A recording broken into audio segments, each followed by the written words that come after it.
Matt's orange again. If I own the show, if I open the show sheet because it's white, it like makes me look orange. Honestly, you look pixelated right now, so. Ooh, L. Just like Davey's race on Sunday night. It was.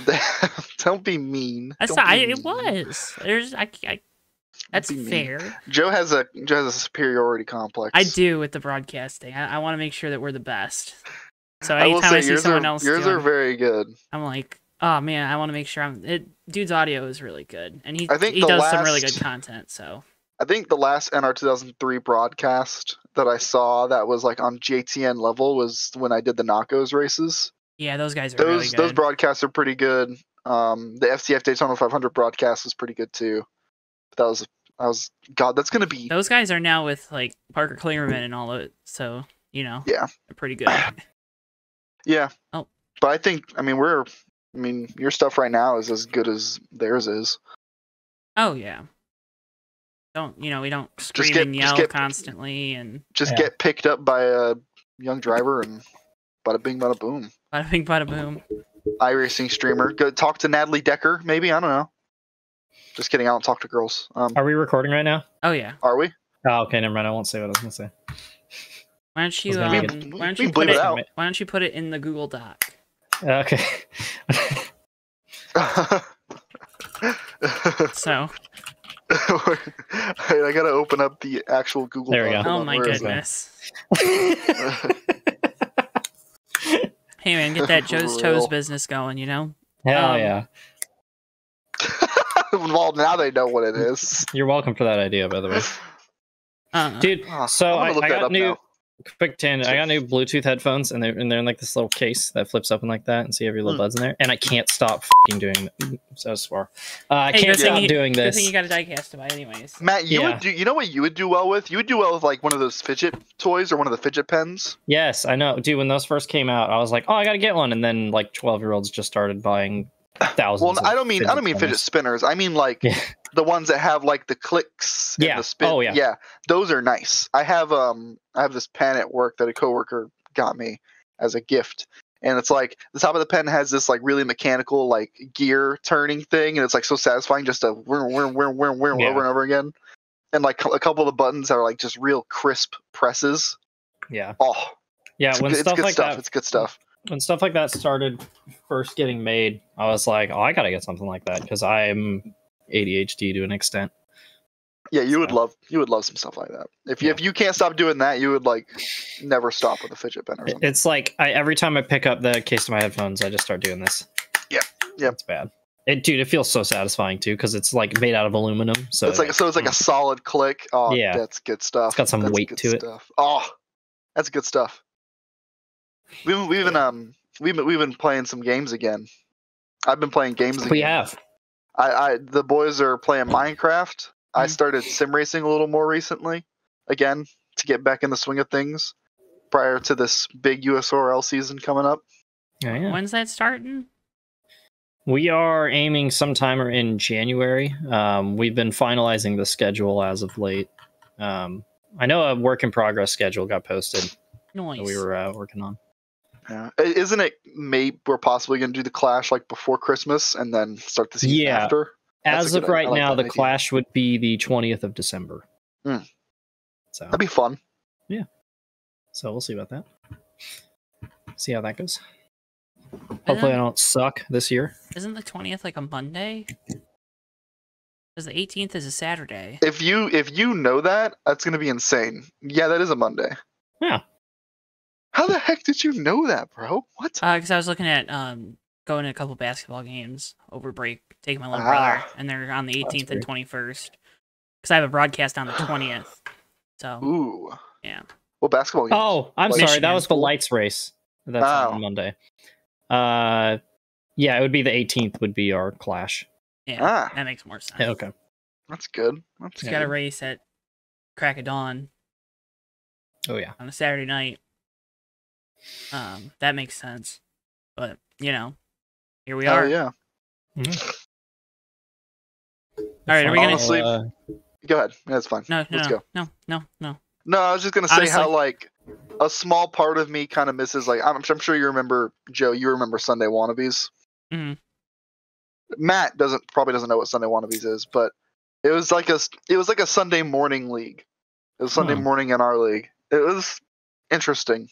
I enjoyed it the couple times I was able to run it. I don't know if I would do it now, but it was a different vibe. It was much more relaxed, I felt like. Like people hadn't had the whole day to like work up stuff or like a whole day of stress. It was kind of interesting. Like it was very chill. I felt like. But I think that's a problem with a lot of leagues now. Is like even the ones that say they're kind of relaxed. Yeah, 75% of your drivers are, but there's still that 25% that are ultra competitive. And it's not to say like that's, you know, I think every league probably has one or two guys, but it seems like now it's more in that 25-50% range minimum. Yeah. Yeah, even the melon car race I did again this past weekend, it's just the arguments and stuff after that race. Dude, the Twitter drama that I've been seeing, I'm like, you guys need to go outside. Come on. Go take a lap. We should probably we should stop giving them free PR on our shows until they start paying us to come broadcast, you know? Nah, who cares? Davey, what were you gonna say though? I forget, honestly. Something about melon car drama. So. Oh, you would hate the melon car drama, like in the Discord. You like if you get annoyed by the stuff on Twitter, you would drive yourself crazy because it's all just like, you better watch out next season.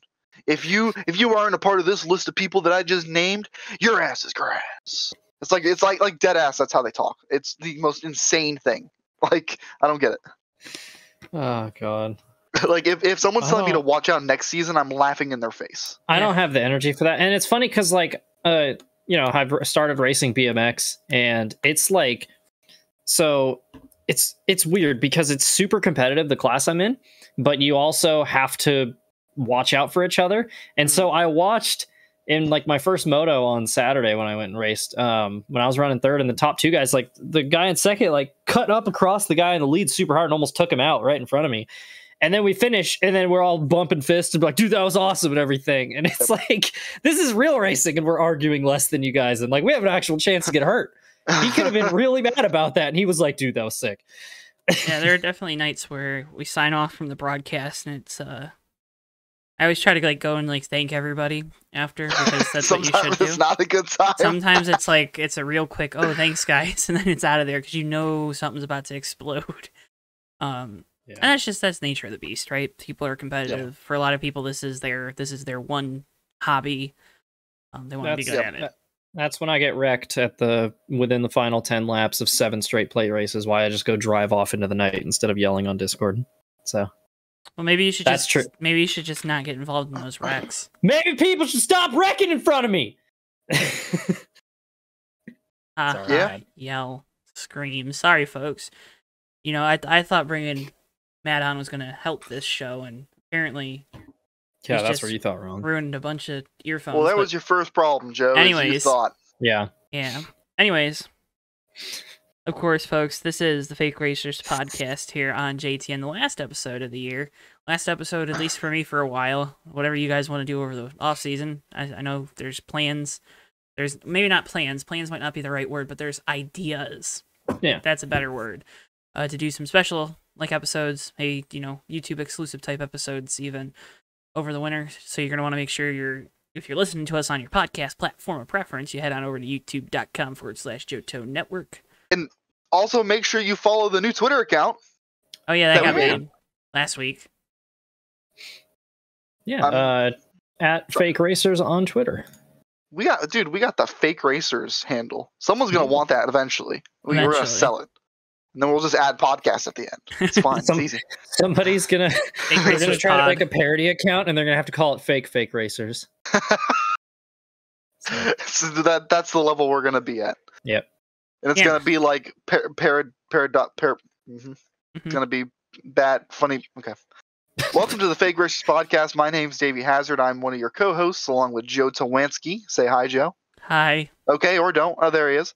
And then along with Matthew Steelman. Hello. He said hi when I said his name. Brother, you didn't even give me a chance. Just like say hi, Joe. All right, he didn't say anything. Okay, whatever. Moving on. Moving on.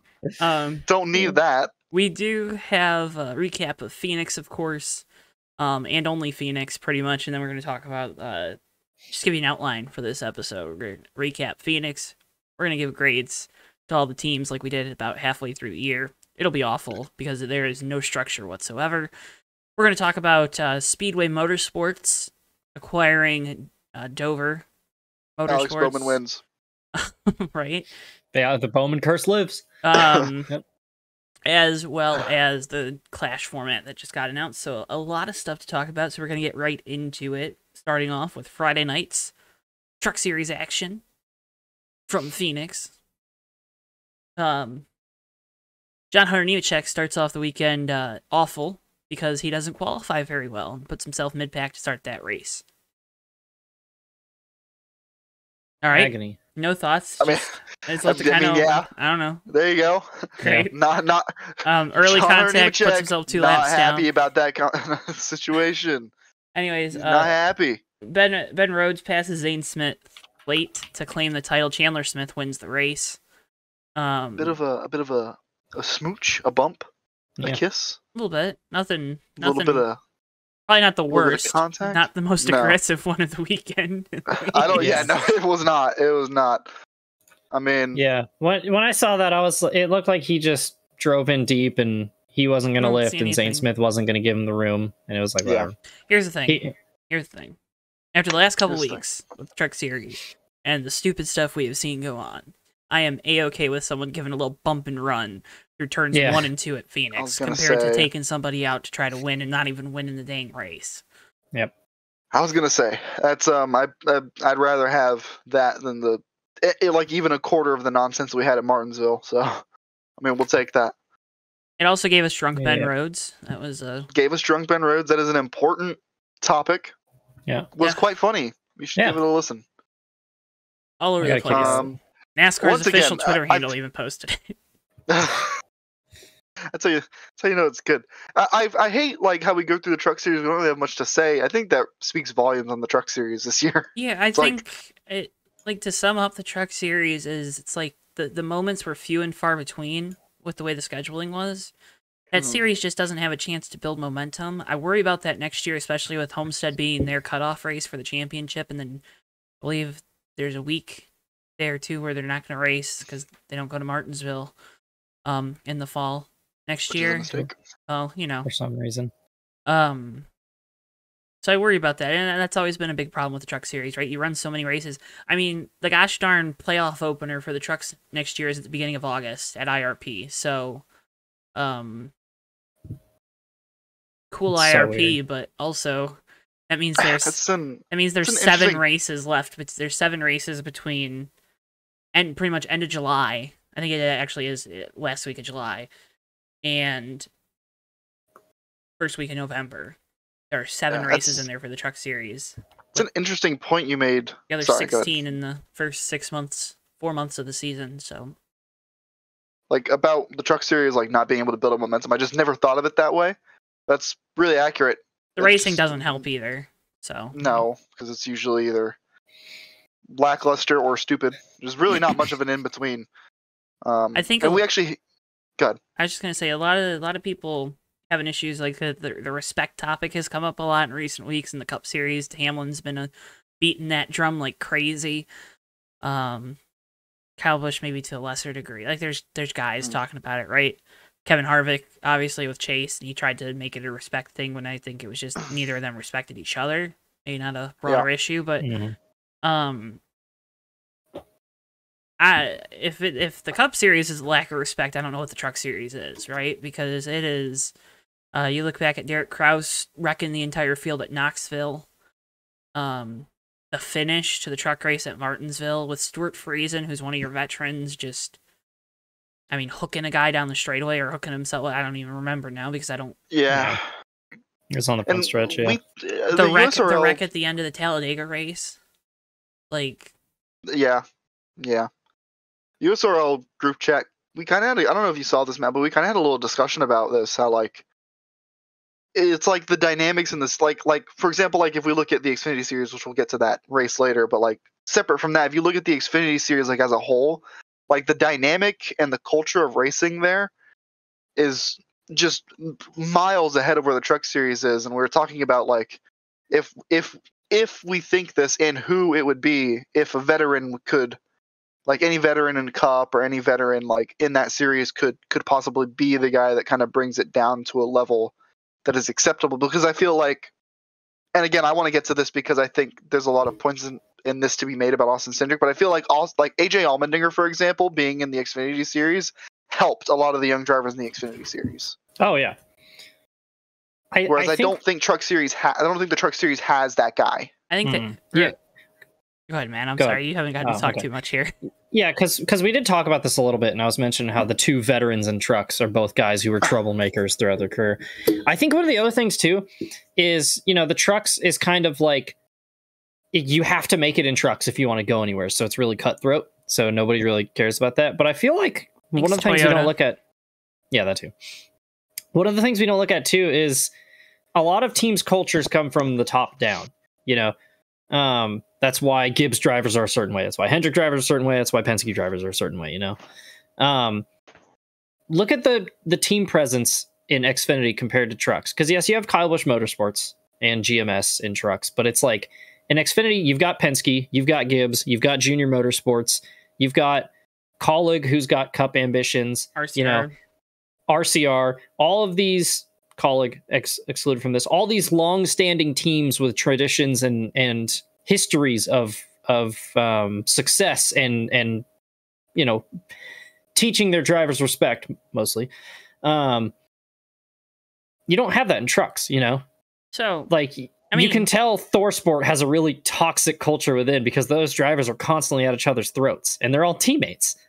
You don't get that nearly as much in Xfinity. I feel like the team ownership is part of that too. Well, ThorSport's based out of Ohio, and I've made my thoughts known about Ohio on here plenty of times before. No, but it's a good point, right? I don't think there are any drivers in the Truck Series that have been willing to step up and take that role. A guy like John Hunter Nemechek could have been a guy that took up that role, but he doesn't want to be there, right? That's not his ultimate purpose with going back down to trucks. It's to work his way back up the ladder. I think that's the overarching feeling of trucks, is most guys who are in trucks don't really want to be in trucks. They want to move up. The only guys that are in trucks that want to be in trucks are apparently Matt Crafton and Johnny Sauter. Yeah. And Grant Enfinger to a lesser degree at this point. And you can make an argument for Friesen, but I could see Friesen moving up eventually too. So, and that's a good point too, because now you kind of have a new crop of teams starting to come up too. You think about Nice, you think about Nice, DGR, those two teams, right? Those are kind of your next, Red Horse Racing or Germain Racing type teams. So McAnally's dipping their toes in the trucks now, yeah. Mm-hmm. Yeah. I think McAnally's having 2 trucks next year too. I believe so, yeah. Or there've been rumors about a second truck, but there's something I saw recently that second truck might not actually happen. But who knows? Money's few and far between, it seems like the Truck Series, but ultimate thread for this year in the Truck Series, people are definitely going to use the Truck Champion like they normally do as the example for why the playoffs suck. Because John Hunter, was probably the most deserving of winning a title, and he didn't, which is fine. Whatever. We're not having that argument. Just wanted to bring it up, so I didn't. Whatever. I've made my thoughts known. I think we've all made our thoughts known. Yeah. But pretty sure every NASCAR fan has voiced their opinion on it. We do not need to hear it again. Exactly. Tell us your opinion on the playoffs in the comments below.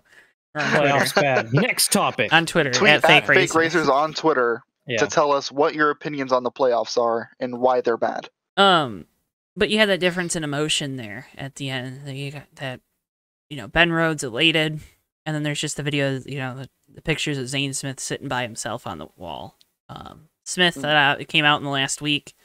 I don't know if we said it last week on the podcast, but it might have come out right after we were done, or maybe it was an afterthought last week, but or maybe it was another night. I don't remember. Is it the Ganassi thing? Yeah, that he was going to be taking over the 1 car at Ganassi. So, oh jeez, which was something that was rumored all long time ago, beginning of the year almost. Yeah. So, he doesn't know what he's doing. GMS seems like they're pretty set on their lineup. They're bringing Enfinger in, Jack Wood. Assume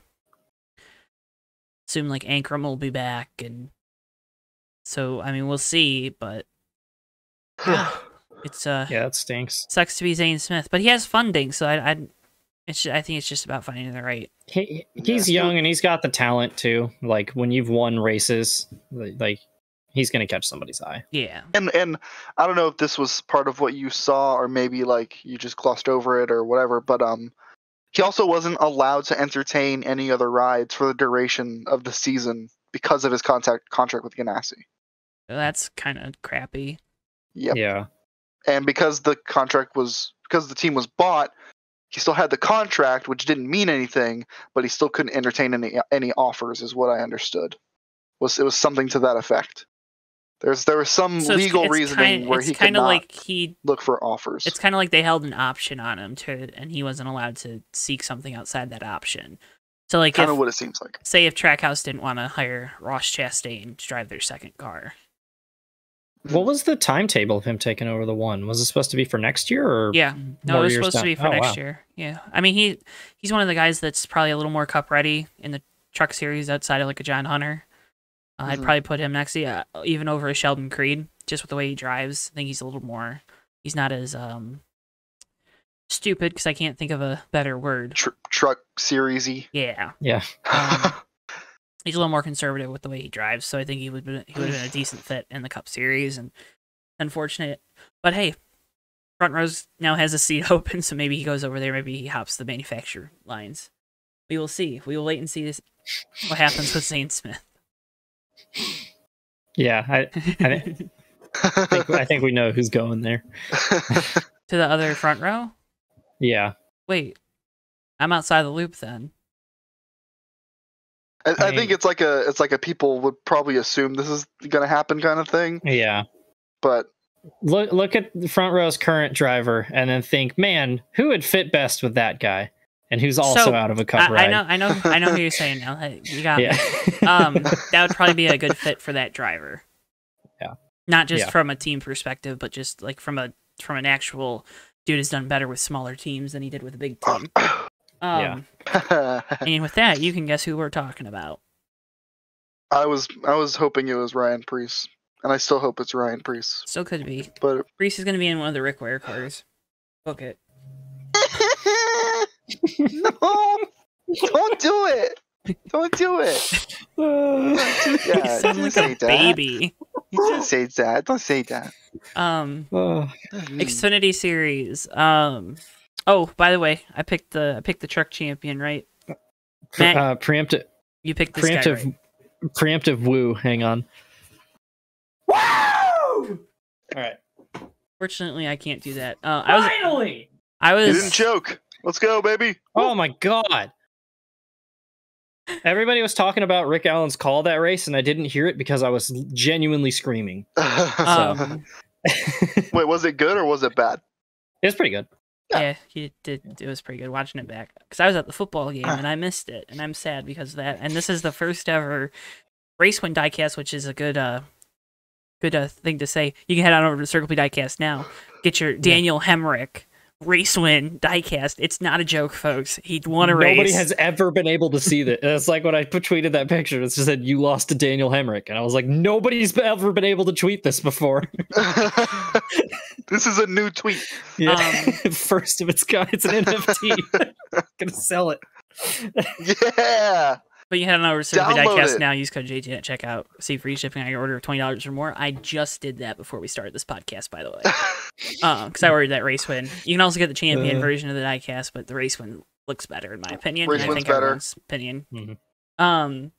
But yeah, Daniel Hemrick makes that last corner move to win the Xfinity Series Championship. Like I said, I didn't really get a chance to watch the race. Saw those last laps.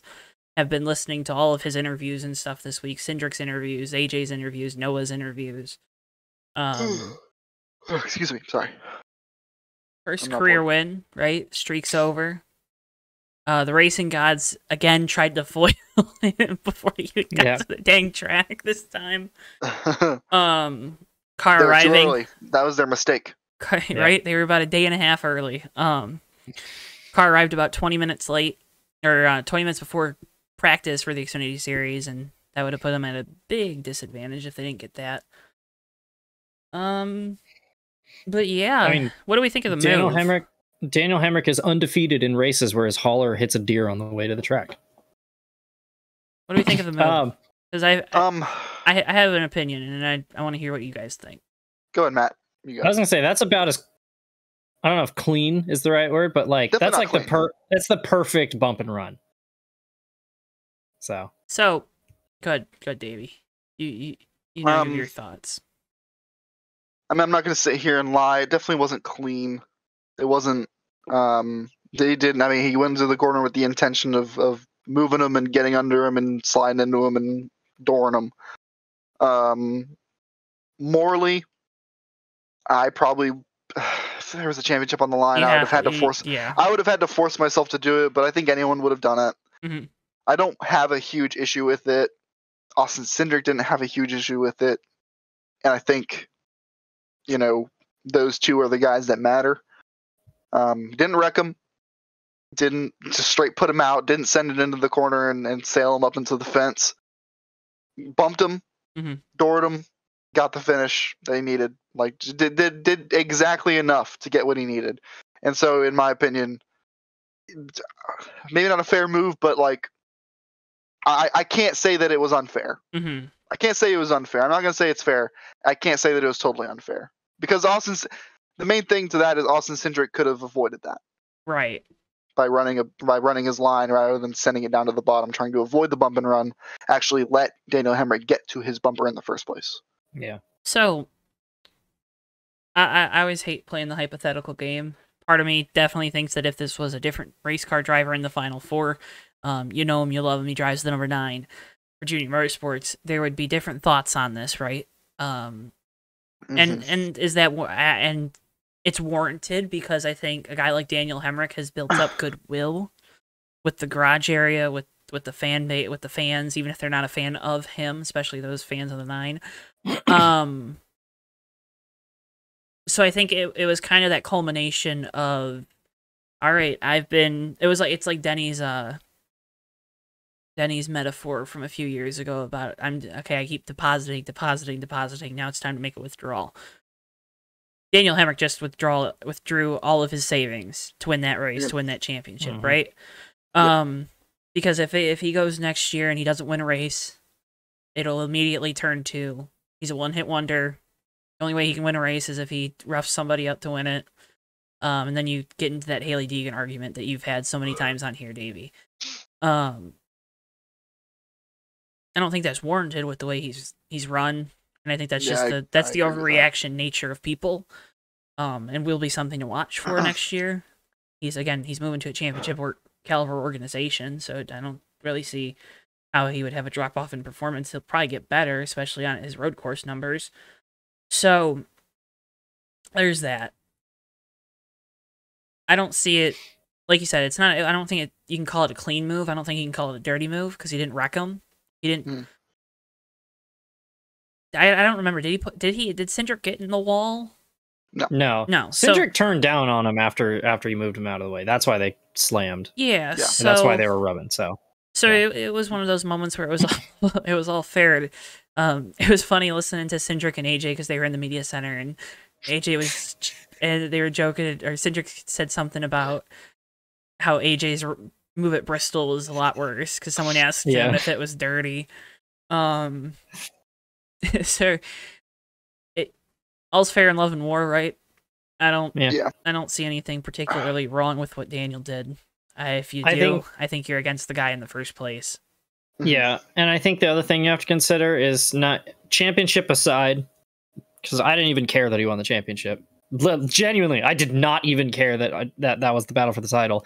When you're Daniel Hemrick and you have this emotional baggage of you can't win a race, and then you have that opportunity, and it's been like 130 races, he's absolutely going to take it, and I do not blame him one bit for it. And another thing he talked about, Dave Rogers talked about, it was last week at Martinsville, not pulling the reins back on him, telling him, hey, you only got to finish second, third. You don't have to go win this race. Don't make any enemies. Yeah. Kind of give up that race for the ultimate prize. Hopefully we get there. So that was a big thing he talked about, how he wasn't going to let that slip away from him 2 weeks in a row, being the nice guy. But yeah, I mean, every single driver was tweeting out congratulations to Emmerich, so I think that just goes to show you the goodwill he has in the garage area. Even Noah couldn't say anything bad about him in post race. Just, you know what I mean? Like, yeah, with the little spat they had earlier in the year and stuff. But yeah, I got to see the backflip off the top of the car. Was not expecting him to do it off the top of the car, even though I think that's what he did when he was running those Legends races and stuff. So he got some vert on that backflip. Like Carl Edwards had a lot of backflips where he kind of like landed on his hands, but like Hemrick was up there. That was impressive. One final thing too. Daniel Hemrick has made the Final Four in all 3 of his full-time Xfinity Series campaigns. Just so that's out there for everybody. You know, the 2 with RCR and now the 1 with Gibbs. Wouldn't put it past him to, you know, probably do it again next year, because that is the driver Daniel Hemrick is. He is nothing if not consistent. Yeah, and you mentioned a little bit about Austin Cindric kind of being, you know, as you say in the notes, gracious in the media center. I like once again want to rewind back to like how much I think racing AJ Allmendinger has done for him specifically, where I feel like, okay, you're making that face where you disagree, but I'm going to continue anyway. My point is, like, Austin Cindric last season, I feel like, was not this man. He was not this driver, and he was not this. He was like on and off track. Like him as a race car driver was not the same as he was this year. I feel like he earned a lot of respect from a lot of people this year, and I feel like I can maybe attribute that to racing with AJ Allmendinger, having a relationship with him, whether it was good or bad, or whether they were getting into contact or not. Like their respect for each other in the media center every time, like they're together in the media center, like the chemistry is there. They clearly like respect each other a lot, and I feel like that's done wonders for Austin Cindric and the Xfinity Series as a whole to have AJ Allmendinger, who is a seasoned veteran in all racing and multiple forms of racing, and knows how to handle himself and knows you know on and off track habits. It's like you know he's good. He's a good driver. He's a good dude.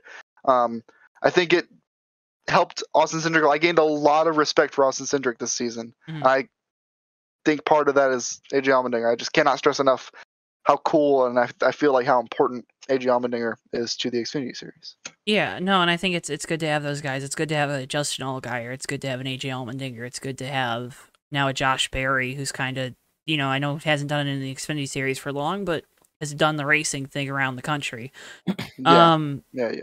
I don't disagree with what you're saying. I disagree with the amount of stock you're putting into it, I think is probably the best way to say it, because I think being a champion in the off-season and having to kind of, you know, instead of just being one of the guys, now you're the face, was probably a big thing for Cindric. I know at the start of the year he was still a little rough shot, right? You think back to Daytona and him and AJ, again, that was the story all year, was those two, how they raced each other so aggressively and then were okay with each other off the track, not, you know, attacking each other. Definitely had disagreements, right? But that's going to happen. I think a lot of stock has to go into his off season. He was now the champion. You got to hold yourself a little bit different once you're the champion, especially when you're a guy that's kind of running that is known to be very aggressive, and at times too aggressive, more times than not. I don't disagree with what you're saying. I disagree with the amount of stock you put into it, because I think there's a lot of factors there.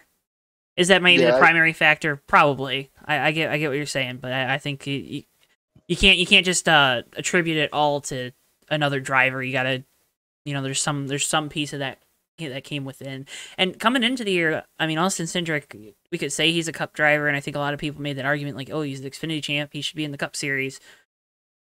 I don't think a lot of us really thought he was a Cup driver coming into the year, and I think now he's ready for that.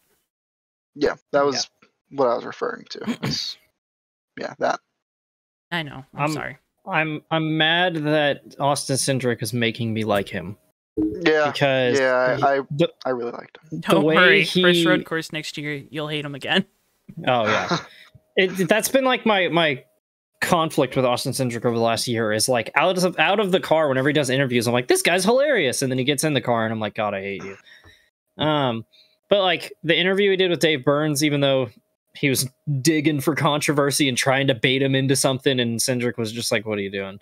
And then that interview that you mentioned with him and Allmendinger in the media center, I was like, "Damn it, I'm feeling you. I'm feeling things. I don't like this." Yeah, it's such a stark contrast from what I'm used to with Austin Cindric and like what I've come to expect from him. It's changed a lot. It's been a lot different the last half of this season, and it's good to see. I'm really glad because I think he's a very talented race car driver. He was just rough around the edges, raced like a spoiled brat. Like obviously he isn't a spoiled brat because he worked really hard and he's really talented, but like raced like one every once in a while. Yeah, it's just good to see a change. Yeah, good for him. I'm glad the Austin Cindric hate will now be a lot less. Hopefully going into next year, at least for a couple weeks. Yeah. One last note on Daniel Hemrick, and I don't remember saying it. In his availability in the media center, he was asked about pay and whatnot, and he confirmed that he was not being paid unless he finished inside the top 5. So races like Atlanta really hurt. Thanks, Kyle. But Thanks for that one. It wasn't even his fault, but no, that was a racing thing. But it just goes to show you sometimes if you got to take a chance on yourself, and it will pay off eventually. And someone tried to tell me that that's what a lot of drivers do, and I can't believe that. Well, did you see Chase Briscoe's response to that? What was it? He was saying that he basically didn't get paid at all for last year. Well, he got back paid for it because of COVID. So, okay, but that's a little different. Yeah. Or I don't even know if it was COVID related, but he basically finished out the year, and then they were like, "Yeah, we should probably pay you for that." But he basically didn't receive a paycheck at all last year. Well, never mind, I guess, because I don't know anything. I think that's cool though. Yeah, a lot of young drivers that don't come with a ton of funding probably have to. No, and I get that, but a guy that's an established Cup Series driver. He is that, right? He ran the Cup Series for a full year, albeit not the greatest of results and not with the greatest team, but he did it. I don't know. Oh, everybody does it. Okay, I guess it's never mind, guys. Don't let me have a fun narrative here on the show. Bring it down. Was this the best season ever, though? That was shut up. God, you're a baby. That was the thing coming into this year. You remember Fox with best season ever. Xfinity Series season, week in and week out, good races. Didn't matter where we were going, and part of that is definitely the contrast to the Cup Series and the Truck Series, and how those races have gone. So I think that's probably part of it. Probably part of it's the hype. People are like, "Ooh, downforce, horsepower, wee." Well, Josh Berry won 2 races, so it's automatically the best series. So agreed. Yeah, those cars are good. And that's what makes me happy about Gen 6, because it's got those composite elements. So, hopefully we're not cutting tires. Speaking of cutting tires. Yeah. Speaking of cutting tires, Bubba Wallace cut a tire. No, he didn't. He got dumped. But Chase Briscoe cut a tire in the Cup Series race, and that's what we're moving on to now. A race with no shortage of lead changes. Kyle Larson leads early. Chase Elliott gets up there. Truex. Denny Hamlin, did he ever lead? I guess he was probably the only guy that didn't lead. I don't remember him ever being in the lead that entire race. Oh, man. That's a good point. I think you mentioned it, yeah. Because he was always kind of up there, but... Wow. That sucks. It was a good performance, but it wasn't like what you was a Denny Hamlin race. In your Final Four performance. Yeah. It's a Denny Hamlin race. Ooh, you're good. You finished inside the top 5. You're not winning. Anyways. Yeah. Seemingly. Truex crew gets lucky. Late race. I mean, we're just gonna skip to the end because there really isn't too much to talk about. Yeah. Hendrick car's good on short run. Gibbs car's good on long run. Truex and crew get lucky. James Smalls, love that guy. A hoot and a holler. Listen to the 19's radio every week. Not gonna repeat what he said though. Of course, you can look that up online. And oh, that was so good. Then pretty fun. And Cole Pern's response to him about what. Yes, was even better. Oh my god, Cole Pern's so funny. God damn. So that gets Truex out front. Clean air still means something, even with a small spoiler. Crazy. Anyways, So I just like to put that in there because everyone acts like the spoiler makes the biggest difference. It doesn't. The car just side force. Anyways, side force. Truex, you get a caution. Kyle Larson's crew gets him off pit lane first, and Kyle Larson is your 2021 Cup Series champion. No one except Dale Jr. predicted this at the start of the year, so give Dale Jr. some props because he did. Insane final pit stop, by the way, for like one of the final 5-lug pit stops in the that Cup we'll Series. ever have in the Cup Series. That was intense, bro. Watching the crew lose their mind after they basically won in that championship gave me Jimmy Johnson flashbacks because that's his old crew, and I was like, they did like a Jimmy Neutron style brain blast and went back in time, and they're like, we've done this 7 times before, we can do it again. That was clutch. It was a really, really good stop, and if you can find a clip of it, you should watch it. It was about as good as it gets. I have I'm not a Kyle Larson fan by any means. If you didn't know that. It's not, Anyways. But see the emotions from him after winning that race, right? He flips the visor up. He's looking dead at the camera that they put on the right in front of him on the windshield. And that was a pretty cool moment because he's been through a lot of which was self-inflicted, right? You can't, I think that's something that he came back and he returned, and people want to act like it wasn't his fault that he had to go away. Mm-hmm. Is it a redemption arc? I don't know if redemption's the right word, but it's definitely a impressive season. So, as the show's resident Kyle Larson fan, Kyle Larson's redemption was never going to come on the track. We said this actually in a few shows as well. I think I've said those exact words on the show before. Mm-hmm. We always knew Kyle was an incredibly talented driver. It was just a matter of him putting it all together and getting the right equipment. Kyle, people, I don't know how much we want to tiptoe around what happened. People want to accuse him of, he said a racial slur and that he got a promotion for it. He didn't. He lost his job. He had to earn. Chevy straight up didn't back him when he got the Hendrick ride because they wanted nothing to do with him still. It's pretty like universally believed that he was the heir apparent to Jimmy Johnson the whole time. It was just a matter of when the incident happened, it was then Rick Hendrick kind of had to, twiddle his thumbs and wait a little bit and pull some strings and figure out how they were going to make it work. Deck. Yeah. That's why he ran Hendrick cars for all but like 3 races this season. That's why he'll continue to do so. Yeah. It's because Rick Hendrick paid for this out of pocket because he had faith, not only as Kyle, a race car driver, but as Kyle, a changed and more mature person.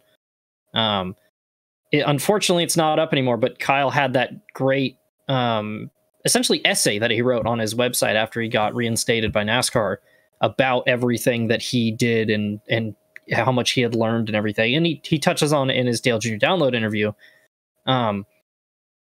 It is a redemption arc. I don't think everybody's willing to put it away because there are people who want to make somebody pay for one mistake their whole life. And I'm not going to get into this whole argument. I think people who, if you screw up and you change as a person, then whatever, forgive and forget. I think Kyle matured. I think he learned that he made a mistake and he came back not only a better race car driver, but a better person. So, and I'm happy for him. I think he earned it. Big moments there. I don't really care that much about Kyle Larson. I will say I was really happy to hear him thank some of the people that helped him be a part of that growing process as a human while he was suspended. It was like really I was waiting for that. I was waiting for him to thank those people, and he did eventually. And I was really happy to hear that, and I feel like that should maybe it's not like proof, but like it's enough for me to know that like he took it seriously. He gets it. He understands. Like he made the change. Yeah, and I feel like I should clarify. I've been a Kyle Larson fan for a really long time. Even if I'm not personally affected by what he said, it broke my heart when I woke up and saw that Twitch clip like all over Twitter. Because it was like, dude, what are you doing? come on, you should know better than that. And I really hope that's not who you are. And also, like, this is going to change everything. And there were a lot of times where he said the same thing, that a lot of us didn't think he was ever going to be back. Yeah. It was about, so, like you said, Larson's redemption came before the season. It was all that, right? Yeah. I'm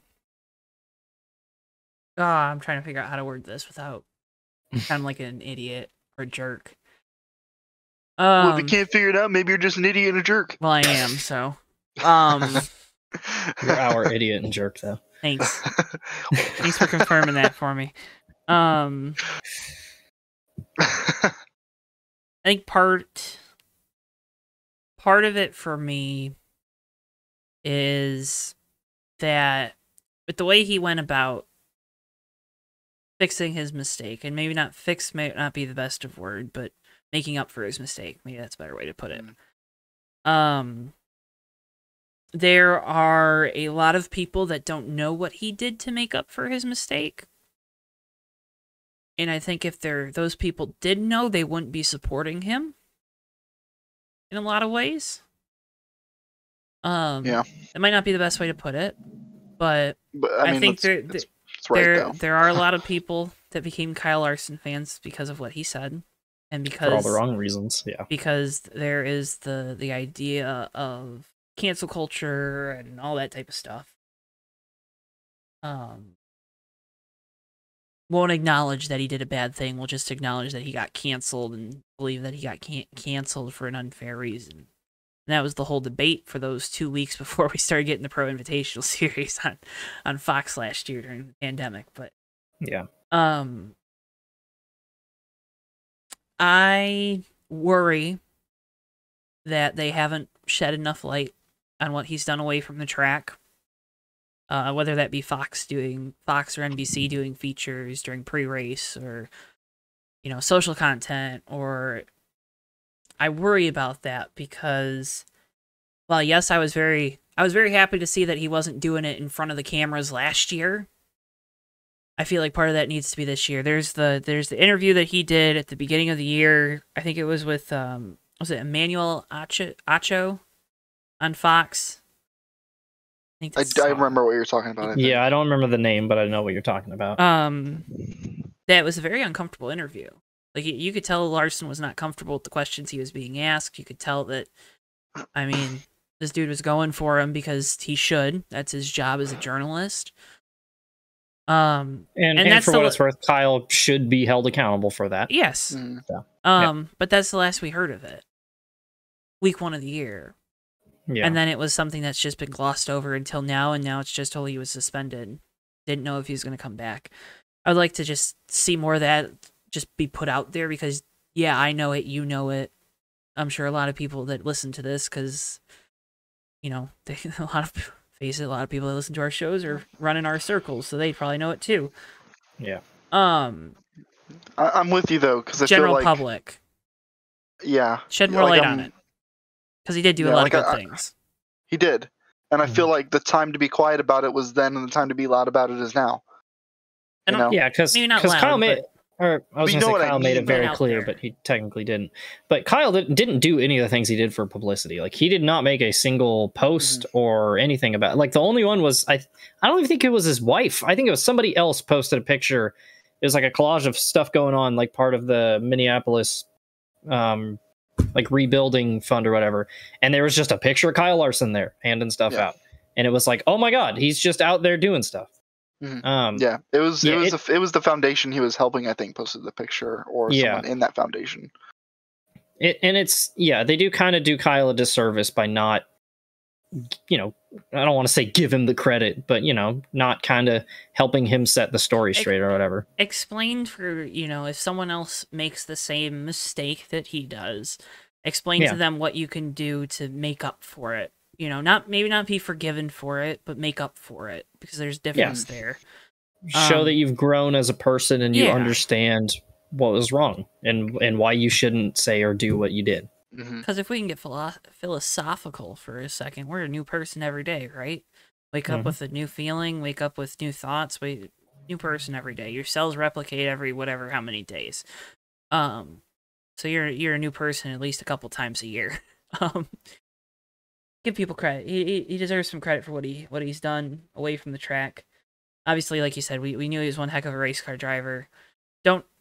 I know he was the heir apparent to Jimmy. Don't know if he's gonna be able to get there because I don't know when his Ganassi contract was running out. Was he gonna be a free agent in this offseason? I think he was. Okay.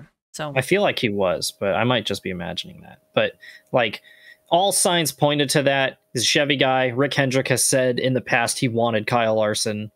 And like the fact that Jimmy announced he's retiring, Kyle Larson gets suspended, and then there's like an 8-month gap where no replacement is named.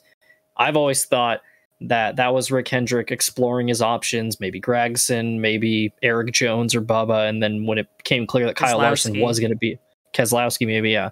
And then when it became apparent that Larson was going to be a realistic option, I feel like that's when they pulled the strings for Alex to take over the Ally deal. Yeah. So, because that was the big thing. I think Ally didn't want Larson. I think that's a good fit, honestly. Bowman and Ally is a pretty good fit. Allegedly, from what I've heard, they're the ones who nixed the alleged Gregson move up too. So yeah, I think if I recall correctly, they were the ones that wanted Brad, and then Hendrick maybe didn't want him. So I don't know. It's rumors. Well, right? I think Brad had already re-signed with Penske for a year. That was in the middle of the summer though. So this was like okay. That was like the rumblings. Yeah, May. Whichever one of those was cause and effect. Yeah. So yeah, congratulations to Kyle Larson, to Cliff Daniels. That is the best season by a crew chief I have ever seen.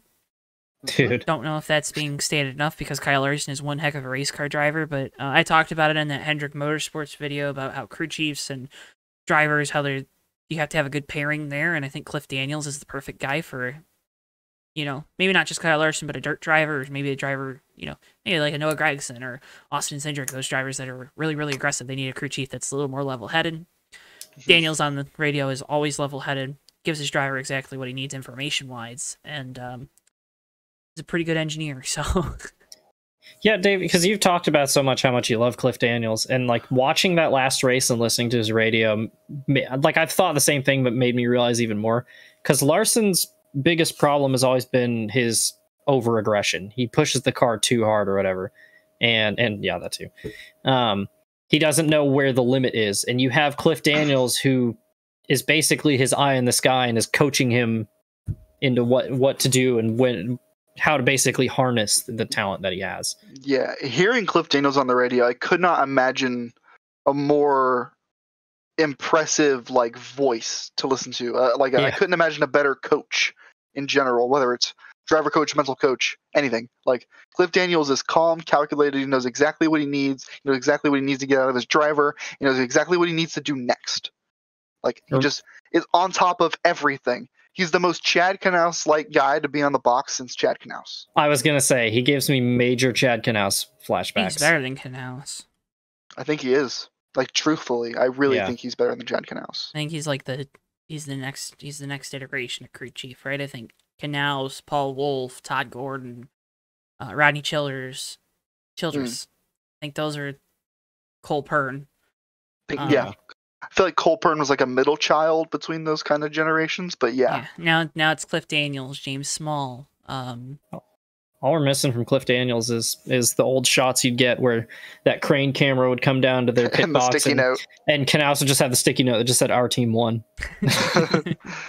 So good. But yeah. Oh God, I'll cherish all that. You just brought back so many happy memories. Oh God. Okay, cool. It's very exciting. It's also kind of sad because these very smart engineers aren't going to have as big of a role in making their cars fast week in and week out. They'll still have a huge role in strategy and setting the cars up, but won't have the same roles making these cars. So that's the end of Gen 6, folks. I mean, that's the last time you'll see a lot of those cars. Maybe not the chassis, but that's the last time you'll see a lot of those cars on track ever. Because they're... That's the end of Gen 6? I can't... Well, yeah, if you didn't already know. Anyways, there's a tweet I saw that I loved where it was like, after they finish Phoenix, all the drivers should just wreck it up like they do after NR races because they're not going to be using those cars anymore. Yeah, I don't know where Davey went. It was funny. Roddy Childress, he actually speaking of him, posted today. Because I guess they were cleaning out the shocks and springs. Hey boys, I got the drinks. Happy Gen 6 going, baby. Woo! Woo! Pop one open. I probably can't actually. Maybe it's against the terms of service or something. I'm out of Gatorade. Yeah! If I could shotgun run right now, I would. Gen 6 over! Yeah! Probably can make that a Twitter exclusive. There you go. Yeah! You drink alcohol. Bad race car, side force. Yeah! Woo! Thanks for saying side force, not down force. I appreciate that. If you drink that, we'll get demonetized, Davey. Darn. I don't have it. Go check out Twitter at Fake Racers. Anyways, put it on my channel. I'm already demonetized. After this podcast, I'll go outside and I'll shotgun one of those for the Twitter. There you go. They won't even know what you're doing because this won't go out till tomorrow. They'll just see a video usually. I'll save the video. I'll save the video and I'll post it when But yeah, Gen 6, it is over. In 6 years, we'll probably get some nostalgia videos on Twitter popping up about how people loved it. Because we were already hitting that from 2013. It's like done. Yeah. Is it resting in peace, bro? Sorry.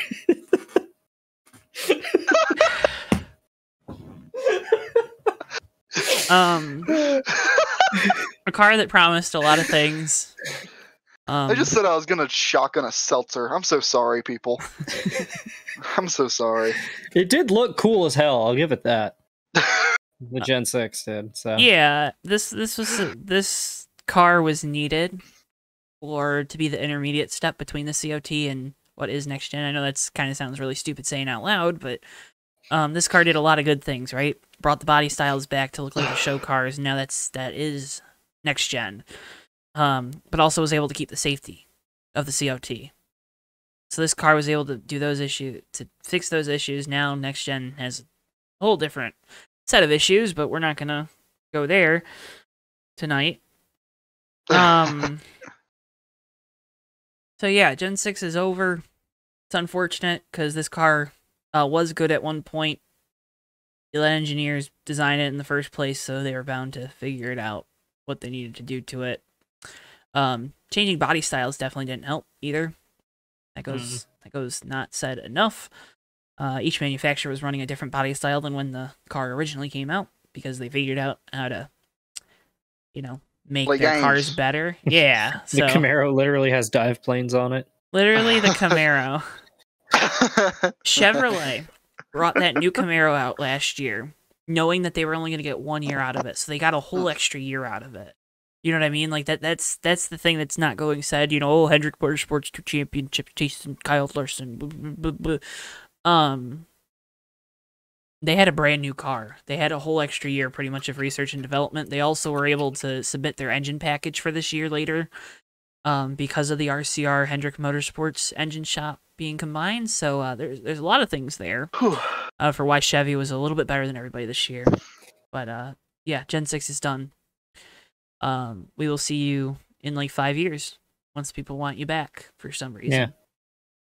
Yeah. But yeah, that's it. Guess what? Phoenix weekend. Yeah, woo. Phoenix weekend was a good weekend. Remember, you can get your championship diecast from Circle B Diecast. Ben Rhodes, Kyle Larson. Yep, check free shipping, order $20 or more. I mean, Matt's already got to buy a car, so he's probably going to buy 2 anyways. Yeah. There's that meme. It's like the drill tweet, and it's like, help me finance, and it's like all the stuff, and then it's like Kyle Larson race win diecasts $1,500, and he's like, help me save money, my family's starving, and I'm like, that's literally me. I'm going to be literally inundated with Kyle Larson diecasts. Did you get all of his ones, or did you just get like certain ones? No, God, okay. No. That'd be I got all of Bowman's wins. I think Imagine spending $1,000 on Kyle Larson. I've ordered his Sonoma win. Oh jeez, I'm gonna look at Circle B real quick. Think I ordered his Roval win. I need to do that because I was there, and I love that scheme. And then I have 2 or 3 of Bowman's wins from this season, so I have like 4 or 5 diecasts pre-ordered. And now you gotta get the champion one. You gotta get the Hemrick one. I mean, yeah, I'm gonna have like 15 diecasts from 2021. Yeah, that's where I'm at right now because I got Jones's Tide car from the Bristol Dirt Race on pre-order. Then I have Elio's 500 win car on pre-order because that race was awesome. And then Allmendinger, Blaney, their race wins for Indy and Michigan because I went. Bubba's, I got like 4 or 5. But I used code JTN and I saved. I don't have to pay for shipping, so that's like $10 right there on each one. Pretty good. My goodness gracious! Pretty big savings. Someone that wasn't saving is SMI. They went out and they bought Dover Motorsports. So there's been a lot of people calling into question the fate of the Dover International Speedway as well as the Nashville Super Speedway. Can't wait for the new Dover logo. That's gonna be fun. Yep. Gonna whitewash it and can't wait for the new Nashville Super Speedway logo again. Because we'll need another new one, even though we just got a new one this year.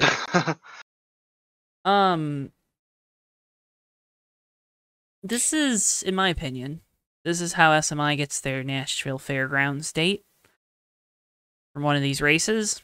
Don't know which one. Should be Texas, but I digress. Honestly, do the All-Star race at Nashville Fairgrounds. Come on. That's easy. That would actually be really good. That's what you gotta do. But that's like an That's the easiest thing to do. Yeah. Do the All-Star race there. You're already gonna have less cars on track all at once. Bam. I mean, I know you want to probably put 40 on there, but I don't know what you guys think about that. There's 3 independent tracks now on the Cup Series schedule. That would be Gateway, Indianapolis, which will, never be bought by anybody, because that's never happened before, and then Pocono. Whoa, monopolies. Yeah. I don't know. It does do a couple good things, right? Both these companies now are private, so they can they don't have to answer to anybody. They can kind of move dates around as they please, which isn't a bad thing. In terms of what you watch on TV, it's a bad thing though if that's your home track. Case in point, I only get 1 race now. I'm very sad about that. Welcome to the club. All right. I mean, you got 2 tracks. You got 3 tracks in your state now. Got the but one of them. Yeah, but they might as well be 3 states away. Yeah, but you got them. But yeah, I don't know. I want to overreact to it, but I also don't want to because people are trying to act like Dover is going to be taken off the schedule, and it should be taken off the schedule. It won't. It's a historic racetrack. It's a unique racetrack. What do I like, Davey? Unique racetracks. And why do I like them? Because different. Because what does different do? It makes what?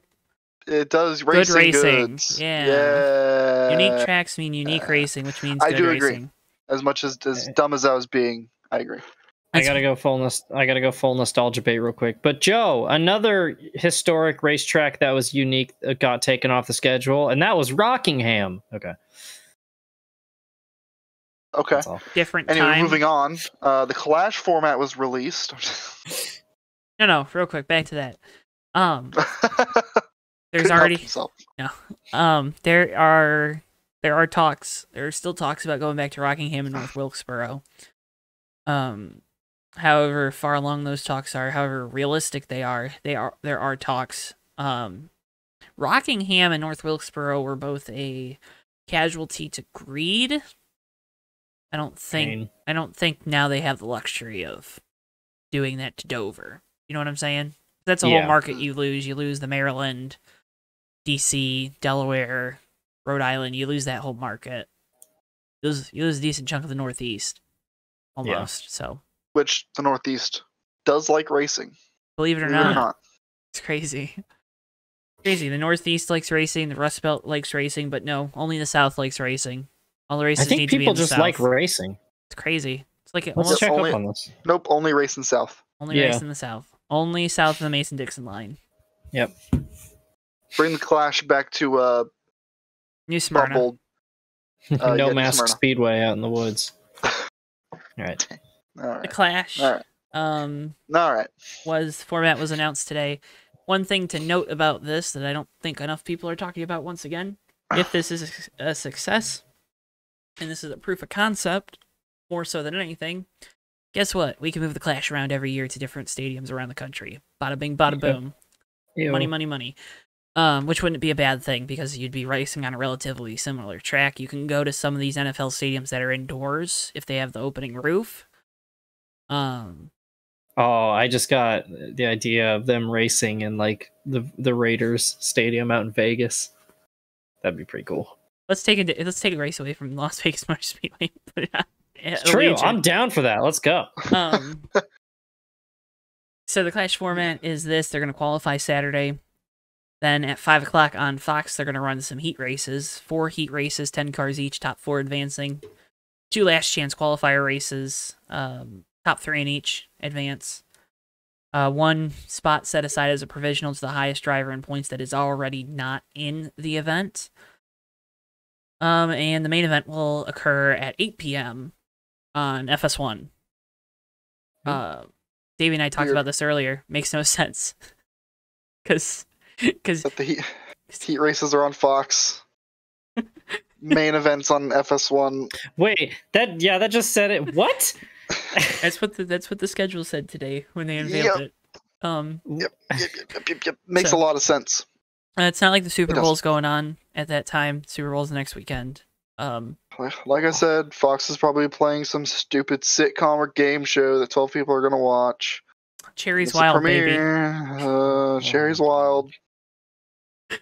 NASCAR is gonna get bumped for Cherry's Wild. As we move to the main event, go to your streaming app and go to FS1. Honestly, just make it so anyone that has a Fox subscription, just normal freaking Fox, can watch it on the streaming app. That's the easiest thing to do. They won't do it though because money again. Also, FS1 isn't in as many households as a network like USA. Fair point. So that is idiotic. People aren't talking about that enough either. Luckily, I might avoid that problem because I might actually be going to the Clash. Oh, if you go, I'm gonna figure out a way to get you a camera so you can vlog. I have a camera. Okay, well, you're vlogging for JTN. Have fun. I hate vlogging. You should get Tommy to go with you.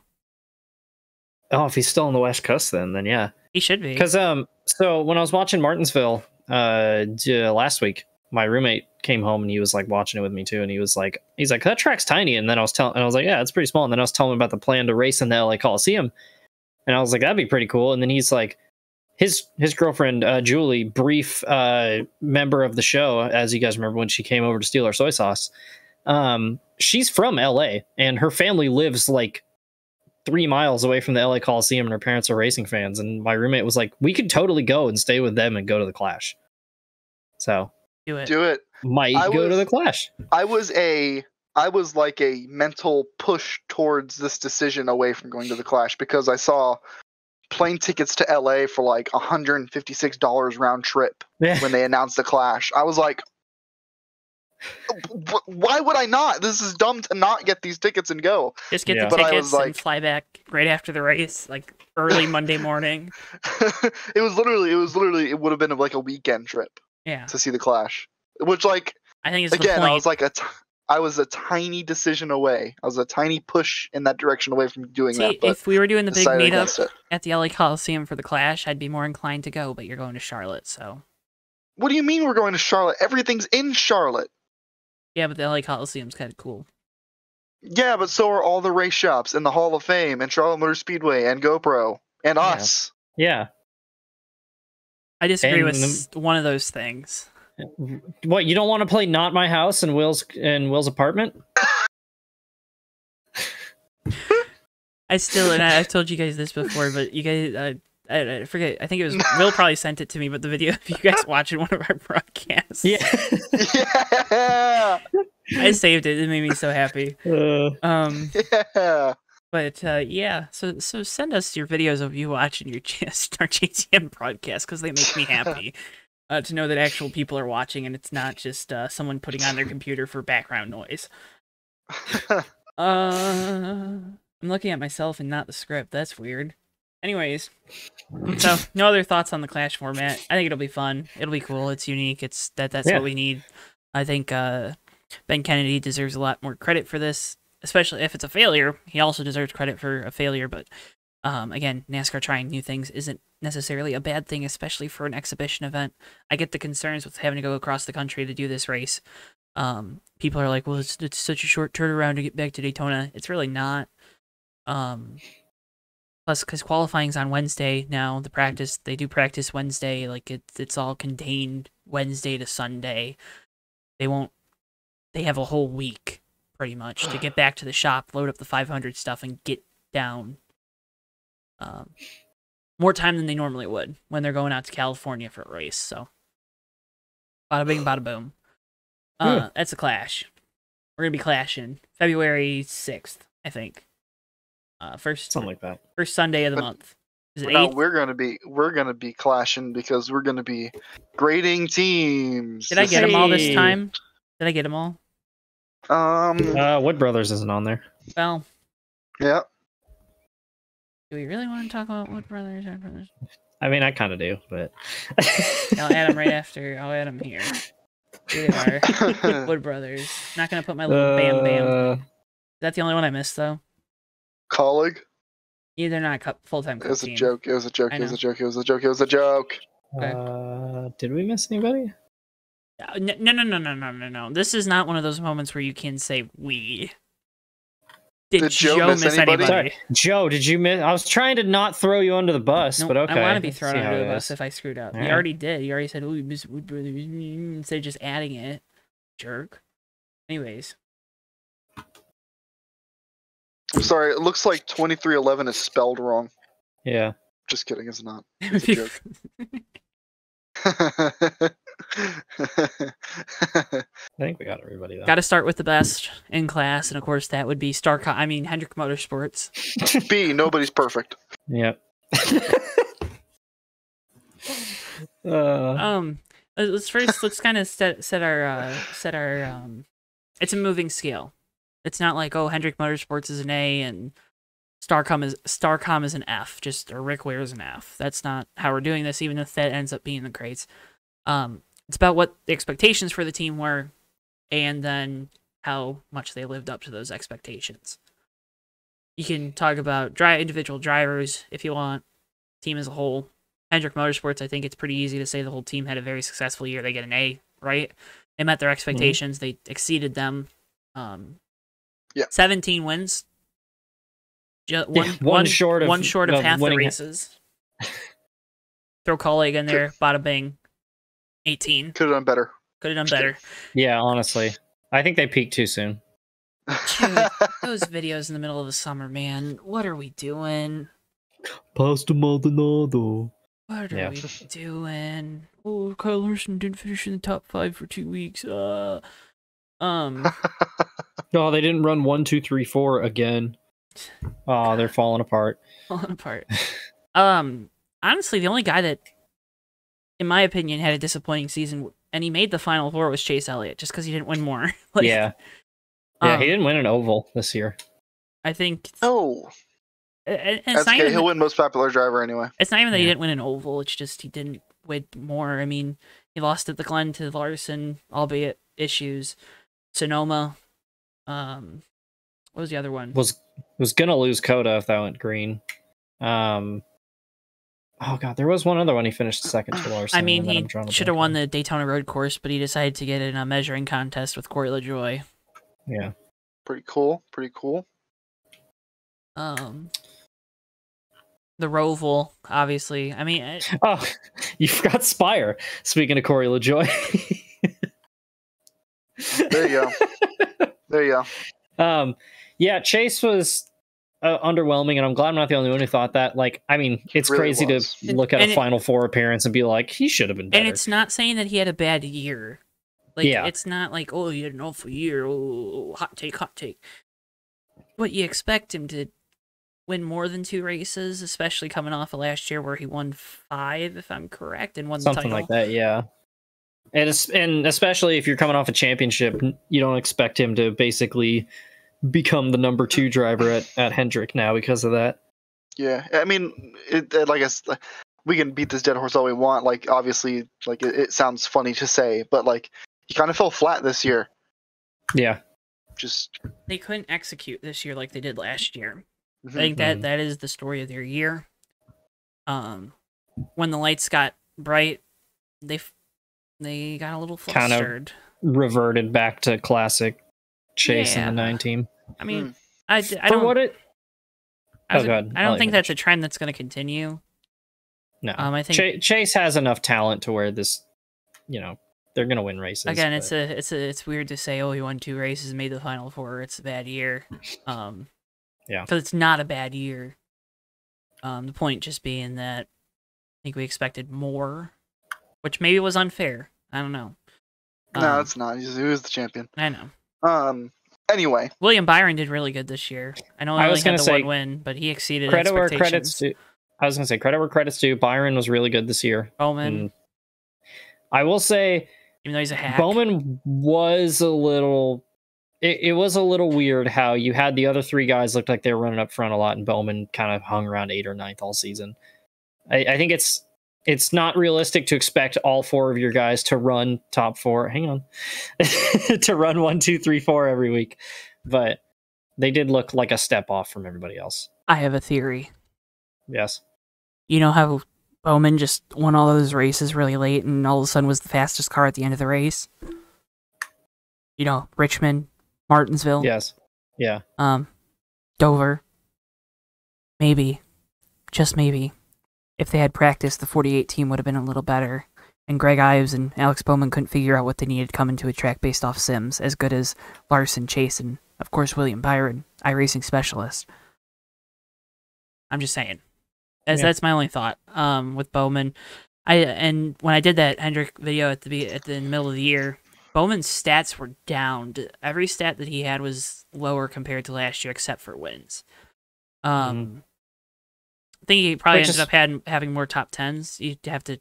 I don't know if one of you want to check on that, but because it's funny because last season he led a ton of laps and didn't convert any of them into wins, and then this season he didn't lead any laps, but he converted 4 of them into wins. And the number last year was inflated because he led like 200 in the Coke 600. Yeah. So I don't know. It was maybe a step back in their competitiveness week in and week out, but it was definitely a step forward in terms of actually being able to close out races, because they closed out races a lot better than they have. And 4 wins is probably his ceiling, which isn't a bad ceiling at all. That can win you a championship if you do it right. Not to say that he's a hack, but I mean, yeah. We applauded Kevin Harvick for 15 years on being the closer. I think Alex Bowman's now the new closer. Yeah. I don't know, Davey, did you look up those numbers? I'm getting to it. Okay. Sorry, a racing reference was being slow. Like it has been since NASCAR took over. Yeah, a little bit. That's why you have to disable your ad blocker when you go to NASCAR.com, because that helps pay for racing reference. We always support NASCAR.com. All right. Are we just looking at between this year and last year? Where his top 5's down? More top 5s by 2, more top 10s by 1. Okay, so his stats were better. Wow. Oh, okay. Yeah, it shows how much. Worse average finish. That's the big one. That's the big one. I talked about this a little bit. Yeah, I was going to say, I talked about this a little bit when we were talking about Bubba mid-season, is how there's kind of like what I call a stupid zone between like 8th and 20th, where all of the dumb stuff that happens there. If you run top 7, you're fine. You stay out of trouble. If you run like 21st, you're going to be behind it and you're going to be okay. And Bowman was right in the middle of the stupid zone for a lot of the season. So every time something dumb happened, he was right in the middle of it. Yeah. Average finish, like 14, 15s. Yeah. Average start this season was 13th. Yeah, it tracks. Yeah. He is the definition of in the SHIT. Yeah. So. Joe Gibbs Racing. F. All terrible. Honestly, like a B. Throw him out the window. Kyle Busch, despite the 2 wins, was off all year. Denny Hamlin was their best car. Only had 2 wins. Again, only.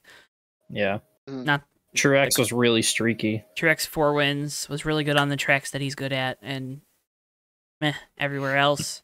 Their team was a lot like Bowman's, where they failed executing. or maybe like chases.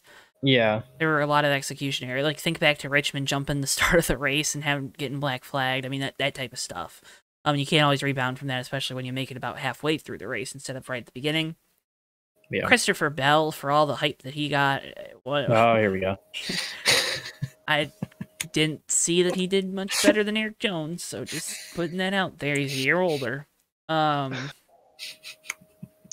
Davey's gonna pull up the comparison, and then I'm gonna bring up the whole argument about how. Oh my God! I don't know. We don't care. Christopher Bell had Adam Stevens, a 2-time Cup Series champion, as his crew chief, and Eric Jones had Chris Gale. He's so mad. I am mad.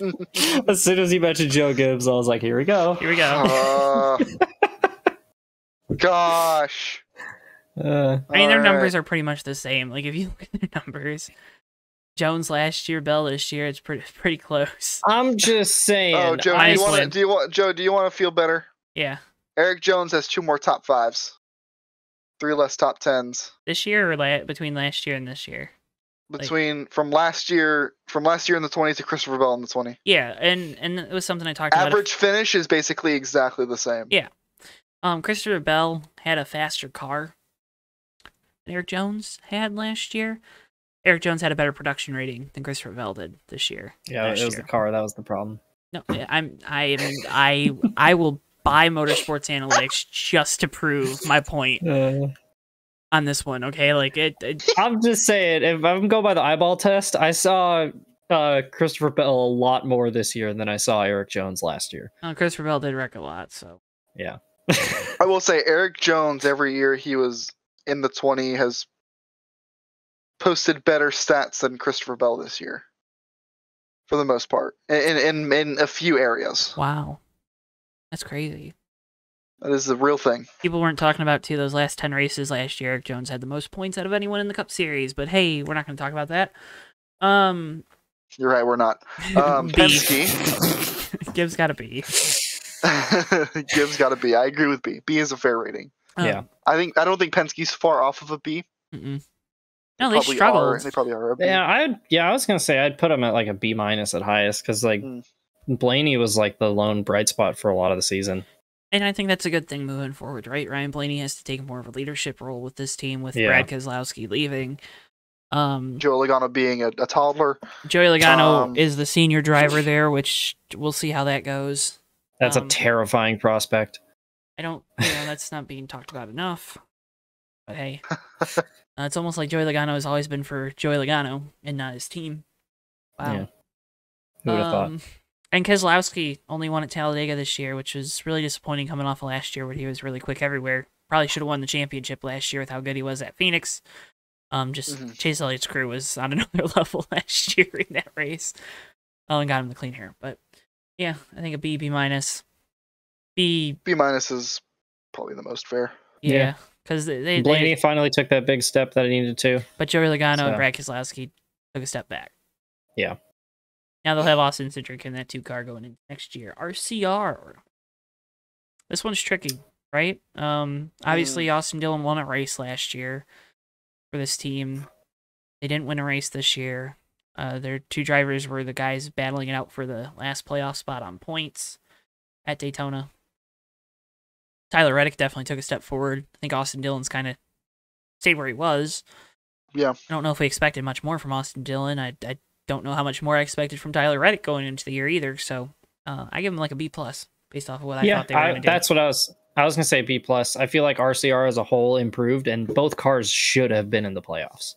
Oh, yeah. It was a shame that one of them had to get knocked out. Well, actually, it's more thanks Eric Almirola. No, Michael McDowell. I mean, yeah, it can be both. I agree with a B. B+ is acceptable. Yeah. They did outperform themselves. I mean, they were both flirting with the top 10 in points all season. Yeah. And that's crazy to think about, that they were basically outrun in like almost all, 3 out of 4 Stewart-Haas cars. They were right with the Penske guys. They were ahead of Alex Bowman in points. So more consistent. Yeah. Wood Brothers Racing. This one, Matt DiBenedetto struggled all year. You saw the mental breakdown in the last 6 months. Yeah. Since Greg Irwin was let go as the crew chief there, I look back at Benedetto like just slamming the idea that he should have spoke up into everybody's heads about, I should have spoke up about issues we were having and all that stuff. And I thought that was a little weird. Obviously, we're not even going to talk about it because it doesn't deserve to be talked about. But all the stuff this past weekend, that was all off track stuff. Though. just a baffling season. Like, I'm not going to go too much in detail, but just like the stuff that Matt said about where he was like, I felt completely blindsided by the decision, and it was like, Matt, they told you weren't going to be in the car next year. They told like you before verbatim, the year you're started. not driving the 21 next year. Like, I get it. I get like being like, oh, Keselowski's leaving. This gives me a shot. Yeah, and it was one of those. He didn't win. Go ahead, sorry. He didn't win in that car. He had multiple opportunities to win. He could have won Talladega in the spring, and he didn't. Like, that was his shot. And to their credit, they were fast at the start of the year, but it was like Murphy's Law. Like, everything that could go wrong did go wrong for them. And then by the time that luck cleared up, they didn't have the speed to run top 15 anymore. All the other teams had figured everything out. And then Matt Benedetto focused more on grifting for sponsorship than anything. But anyway, really a year of regression for that maybe not that organization, but for the driver. Just didn't back it up.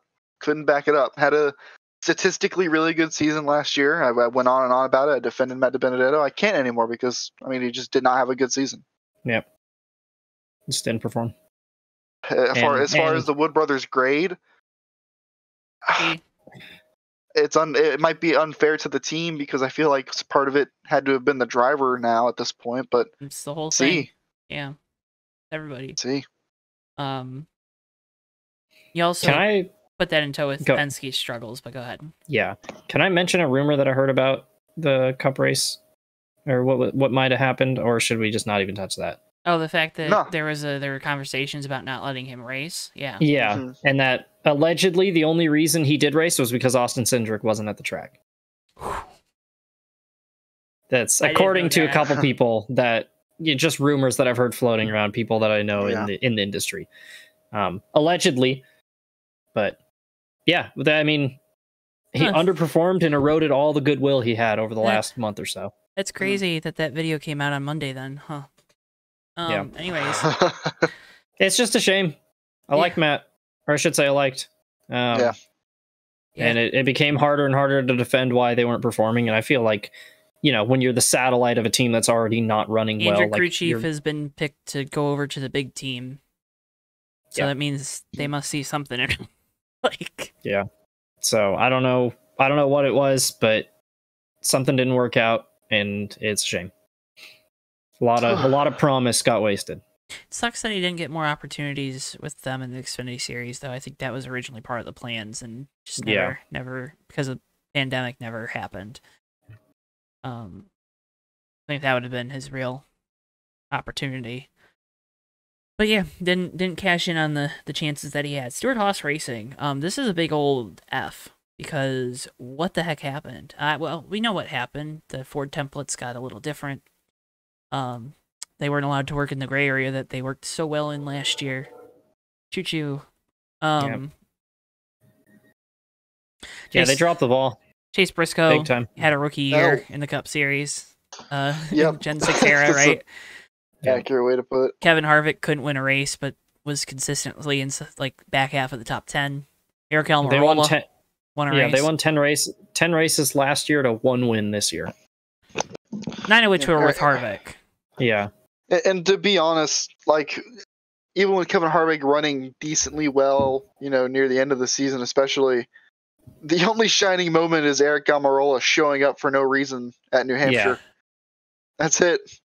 Hey, I put money on that race on Eric Almirola before the race, so just so you know, I knew he was going to win. Yeah, and he's good at the flat tracks. Look at how well he did this past weekend. Look at how good he did at Martinsville and Richmond. He finished 6th at Phoenix too. Yeah. Yep. A perfect example was how I forgot that Cole Custer was running Cup 2 weeks ago. Yep. And part of that's a joke, but I remember Cole ran kind of well at the beginning of the year, but they weren't really finishing. I haven't seen him since Darlington. Qualify inside the top 10 this past weekend. Yeah. I just. Next Gen could not come sooner for the boys who were at SHR, but they get an F for this year because Harvick downgraded, Custer was invisible, and Almirola and Briscoe got on TV for all the wrong reasons all season, unfortunately. If Briscoe wins that Indy race, I think that's a successful season for him, but obviously he yeah, that went south. What a fun time that race was to be at. Things happened. To quote Kevin Harvick, things happened. Yeah. So. See that happen right in front of you, and then you're like, oh man, opportunity lost. But yeah, I mean, Ganassi gonna shut down, or is shut down, I guess, because they already got their F. They don't have a team anymore. Yeah. That's not fair. I think a B+, A-, honestly, for Ganassi. Kurt Busch wins the race, which I think we all expected Kurt Busch to win a race, but Ross Chastain doesn't wreck every week. And he had this weird surge in the middle of the season where he was just on it. Really good at the 750 tracks. Yeah. Darlington and Nashville obviously come to mind. He should have won that race. I can't wait to see how they do next year. Oh. They were. Kurt was like way faster because, like you were saying, Kurt wins like one race every year, but he was a lot quicker. It felt like after that slow start that they had, and then that mid-season surge you're talking about, they both had it. Kurt and Ross were both really good, and then as the playoffs draw on, those guys kind of taper off and disappear. But overall, good season. So give it a B. Yeah. Okay, I'm good with that. The team that blocked Ganassi, Justin Marks, Pitbull, Trackhouse, Daniel Suarez. This was the team that got a lot of exposure, right, for good reasons, of course, and was one of the two high-profile new teams this year. A lot of bright spots, but also a lot of really, really lows, low valleys. Did they meet my expectations? Yeah. They exceed them? No. That makes sense? Like average, law of averages. I was going to say, because they had some giant killing performances in like the first third of the season. Daniel Suarez probably could have or should have won the Bristol Dirt race. Yeah. They had a lot of really good runs in like the first third of the season. And then things kind of tapered off poorly towards the end. But I mean, overall, I think of Road kind America. Of following the trend of RCR a little bit too. Yeah. I kind of feel like they were better at the beginning of the season, middle of the season. Yeah, and then kind of tapered off towards the end. I give them a B-. Yeah. I think a B. Gotta give them a B. I think they met the expectations, but didn't exceed them, so they B. Rose Daniel Suarez stock a lot too, because after 2019, people were really down on him, and last year it was just you had to kind of be like, hey, they finished like 30th this week. Yep. So to have Suarez be genuinely competitive a lot of the time was. I didn't put Gaunt Brothers on there. Oh. They get an A+ just for Kansas. Yeah, we need to give Davey an opportunity to wax poetic about Parker Kligerman. So let me have it. Unfortunate give it Parker to me right now. Unfortunate Parker can't go to RCR. That's very frustrating. I don't want to talk about that. I don't want to. Does anyone know what the sponsorship was supposed to be that fell through? Probably was going to be Fast and probably Lux Beans because he has a good relationship with both of them. Yeah, but full-time RCR ride? They said the deal fell through. I don't know. I mean, he has ties to Valvoline, but I doubt they're going to sponsor a race car for him. Well, they're not going to sponsor an RCR car either because RCR is Lucas Oil. I don't know. 2311, the other new team this year. High-profile new team. If we did this like 2 months ago, it'd be like a C-. Mm-hmm. I can't give them any better than Trackhouse got, to be honest. Yeah. Ooh. They're associated with a stronger team this season. And really all they did extra was win a race. If you want to give them a B+, I can give them a B+, but I can't rate them that much higher than Trackhouse. Yeah. So the switch, the crew chief switch was eye-opening because all of a sudden Bubba Wallace and that team were able to finish where they were running. Mm-hmm. Correct. They struggled to do that all year with Mike Wheeler.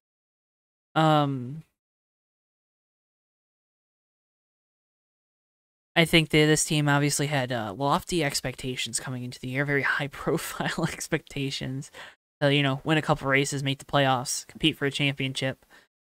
I think that probably ragged on a lot of the people on that team Not just the driver, Bubba Wallace, but crew chief, pit crew, like all those folks, engineers, fabricators, everybody. Did they end up getting 17th in points, by the way? Because that was their target after they missed. I don't think they did. I would think they didn't. Would they ran pretty well. My guess would be the 42 did, but I don't know about that I either. didn't think about that. Anyone? I guess you're. Austin Dillon got it. Oh yeah, they got 21st in points. So where'd Ross finish? 20th. Oof. They were 30 points behind Ross. Yeah. So who was okay? So 18th. DiBenedetto, 19th Busher, okay. 20th Chastain. So yeah, I mean, were the expectations they maybe set for themselves met? No. Very, very obviously no. Yeah. Were the expectations they should have had coming into the year met? Yes. Yeah, you could argue beat them because they got that win, even if it was rain shortened. A win's a win. But yeah. Bubba drove to the front. Everybody knew that it was going to rain. Yeah, B plus that range. Yeah. I think they met the expectations they should have had. They didn't meet the expectations they had. Yeah. That fair? I think that's fair. Yeah. That makes a lot of sense. Rich Pay Motorsports. Eric Jones moves over. You'd think that there would be a little bit of an improvement in the running. They're about equal with last year. Marginally better. Yeah. They did a lot better on road courses. Which was... That's because Bubba Wallace is terrible at road courses. I'm just saying. Where did the 43 end up? I'm going to keep asking you. You they just are keep those points. 24th in points. Okay. So, you know, I think they finished worse than they did last year, but... I'm looking that up right now. Finished worse, I think, by 2 spots. Yeah. And then had a better average finish by a couple spots as well, though. Yeah, Bubba finished 22nd in points last year, so yeah.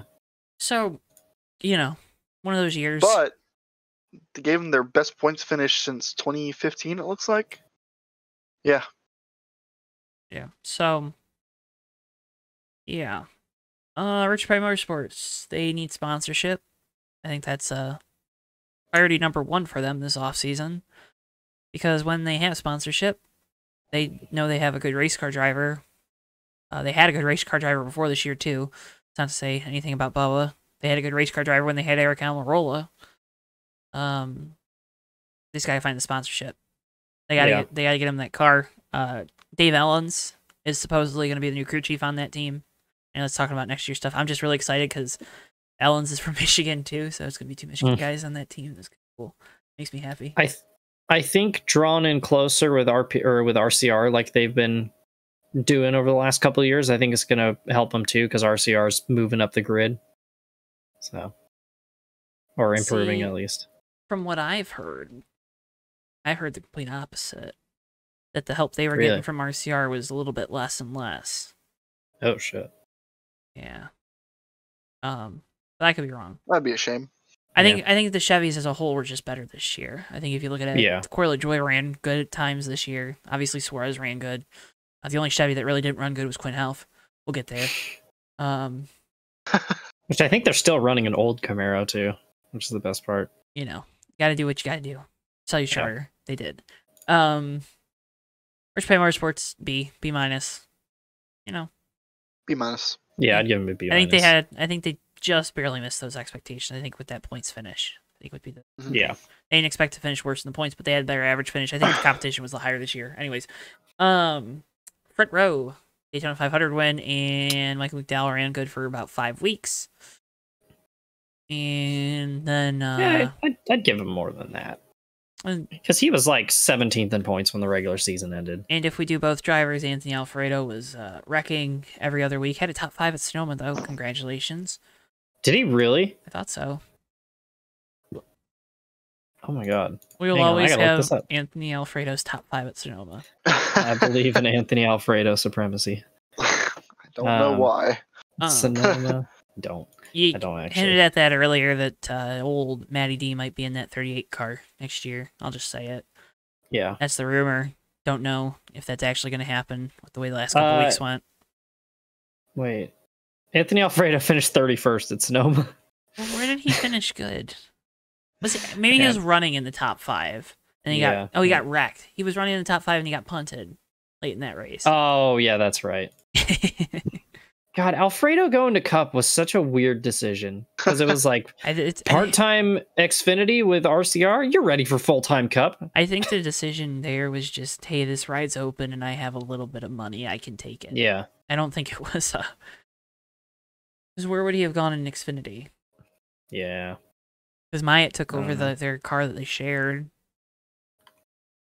Gordon Anderson was set on racing for himself until Daytona got rained out. Yep. But for front Josh row, Berry rode in on his white stallion to save that team. Josh Berry's first road car start in NASCAR, and he finishes top 10. Like, Josh Berry's just too good. He's gonna be so good next year. I'm excited.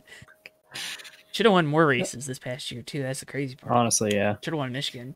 But front row, I think they surpassed their expectations, right? Yeah, because if you want to go extremes, like Michael McDowell, like greatly exceeded expectations, and Anthony Alfredo was terrible, so they average out at like a C. Oh, C, that's too low. Too low for what? I think if they meet they won a Daytona 500, got good track position based off of that, and then just rode that for like a few weeks. Oh, they were kind of fast. Yeah, where'd that speed go? Nowhere. No. Hey, I have not been saying that about Michael McDowell all year. I'm just being honest. I didn't have any expectations for front row this year. They met them. They met their expectations. They get a B. And that's a C. That's average. No.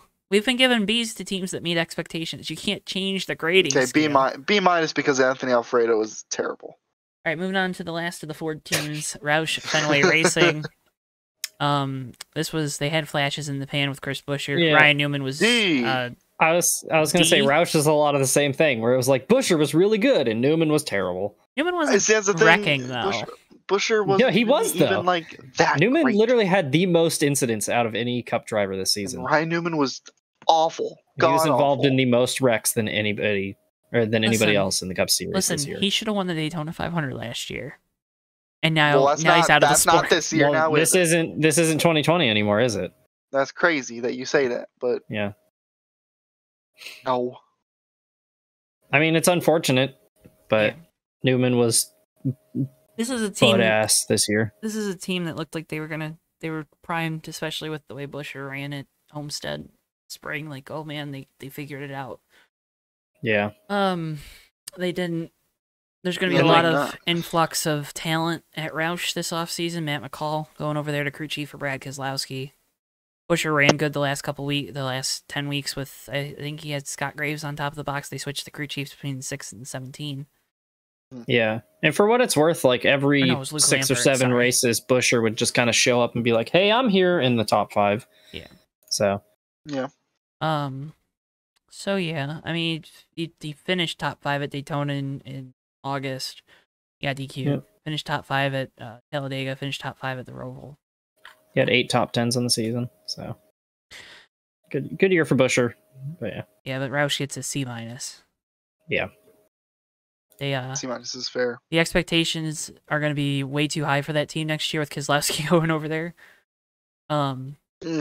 Which is unfortunate for them because they will hopefully meet them. I hope they meet them. I hope Keselowski wins a race or two, but I am you know. Yeah. We'll talk about that with our season preview in February or January. Yeah. Whenever we do it. I always start getting ready for racing once the Rolex 24 rolls around. Yeah. JTG Doherty Racing. I'm gonna answer for Davey, Ryan Priestgood, Ricky Stenhouse, meh. Yeah. Obviously that 37 team getting shut down. They ran the whole year without a charter despite saying that they weren't gonna be able to do that, so congratulations to them. Based on that only, they get a B. Ran good enough to where they could run the whole year. Oh no, Ricky had exactly 666 points. Uh-oh. Yeah, they were kind of invisible this year, which after how terrible the middle of last season went for them was probably welcome. Yeah, I don't know. Ryan Priestgood. They are Ricky Stenhouse is very underrated. In terms of his driving ability, it's the aggression. Again, this is a common thing This has been a thing through his whole career. You go back to Jack Roush taking him out of the car in 2010 in the Nationwide Series. So, you know, JTG B. Stenhouse, they're building their team around Ricky Stenhouse. I think that's a good thing for Stenhouse, and I expect that team to do better next year. Yeah. Yep. Yeah. We now move on to everybody's favorite back markers. First off, Yeah. Racing. F. Didn't they meet your expectations, though? They ran bottom 4 every week. That was my expectation. My expectation was an F, so... They put Ryan Eversley in the car, give him a D. Okay, yeah, we'll give him a D-, actually. And Joey Han at the Roval. Okay, yeah, awesome. Okay, give him a D, actually, yeah, okay. Which was awesome. They now have an actual technical alliance with Stewart Haas Racing. I didn't know Joey Hand was from Sacramento, so he automatically gets brownie points from me. Dude, sports car guys, for some reason, just be chilling from California all the time. So many of the cool sports car dudes are just from Cali. Yeah. So, yeah, D. Yeah, they were terrible. That's fair. James Davison did all right. Josh Bilicki ran a bunch of laps. Didn't wreck a lot. Yeah, he completed, I think, the second most laps out of anybody. Yeah, second to Denny Hamlin. Yeah. Cody Ware was awful. In other news, the sky's blue. Man, why were they running him over an IndyCar? My goodness. Oh my God. What are we doing? Yeah. What are we doing? You love to see it. Go back to Asian Le Mans, whatever. Le Mans. Starcom Racing is shutting down. They sold their charters. F. Just end it. Just stop F's in chat. F's for pay and respect and for how bad you were. And Spire sold 2 of their charters. Has now bought another one. So they had 3. They're just playing musical chairs with their charters. Dude, the guy that runs Spire, he's on a different level from everyone. He's playing 4D chess. He really seems like advanced money laundering that I don't understand yet, but I bet is working. We need to make sure that one of the guys from Enron is not running Spire, because that's what it seems like. In all honesty, though, Corey LaJoie ran about where I thought he would. Corey was really good this year. I felt like he exceeded my expectations. I thought Spire was going to suck. Oh, well. So. I expected him to do better because it sounded like they were doing some investments for him. With the way he was talking about it, they're building this team around him. Don't expect them to have 2 cars next year, albeit they have the 2 charters again now. Really don't think they'll field 2 cars. Doesn't make sense for them to field 2 cars now that Justin Haley's going to be over at Colleague. Yeah. And Colleague's going to have that second all-star car in the Cup Series for some reason. That reason being, I don't think AJ Allmendinger wants to run all the races, but yeah. And Daniel Hemrick will get some Cup races too, so that's good. Yeah, I think Corey LaJoie was really good. Punched above his weight a lot. I mean, Justin Haley was logging laps. Yeah, I will say though, Haley did turn it up a little bit at the end of the season. Like Indy Road Course, I think he got a top 10. They had a double top 10 in the Daytona 500. So thumbs up for Spire. I mean, Corey probably ran like top 10 all day at Martinsville, and then right when Mike Joy gave him a shout out, he got his entire front bumper ripped off on pit road. And then Darlington, they ran top 10 on pace all night, the second Darlington race. So yeah, Corey got to flash his talent quite a bit. And again, he's one of the guys that's been very vocal about next gen leveling the playing field. So hopefully that's true for his sake. Verbal meme time. It's the friendship ended with Matt DiBenedetto. My new best friend is Corey LaJoie. There we go. That won't be problematic at all at some point next year. Give Spire a C. Yeah. I think it's about fair. Give him the plus. I'll accept a C+, yeah. I'll accept it. Plus. It's fun. It's fun. Plus for Spire plus. It's fun. Yeah. Guys, I think that's it. I think we're done. Yeah. Joe's so happy. Joe hates doing the podcast. Joe hates you guys. Joe hates doing the podcast. It's literally his least favorite thing in the world. He literally hates it. He hates you guys. He hates that you listen to it. We have to like force him to get on a Discord every week. I have to like you can't see it because there's special editing that he does, but I have to tape his eyes. I fly to Michigan every day for the podcast, and I tape his eyes open because he wants to fall asleep and he never wants to do it because he hates it. He hates us and he hates you. He's literally begging to be on Oof sides, but the Lions still haven't won. So they didn't lose this week though. True. Yeah. Did you see like seriously? Go back if you're watching the video, which you better be watching the video podcast for all the visual gags I pulled off in this episode. If you're watching the video podcast, look at how Joe's eyes light up when he says we're done. I haven't seen Joe's eyes light up like that in like 2 years. He's like, oh my god, I don't have to edit another show for 2 months. With that being said, we're gonna do some special things in the off season under the. I hope so, and I hope I can get you included in them, Joe. I hope it's not like done with things forever.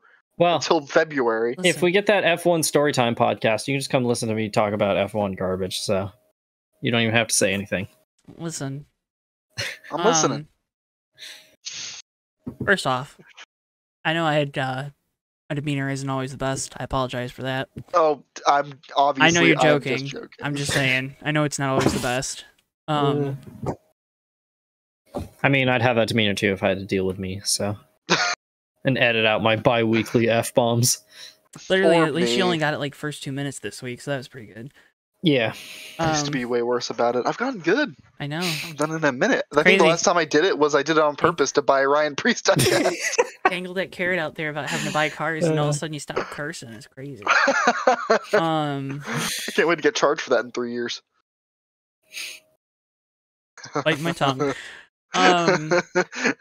First off, folks, can't thank you enough. We have been doing these pretty much weekly since over a year ago at this point. Davey and I, and obviously Matt, thank you for joining us halfway through. I think we needed to shake it up a little bit, right?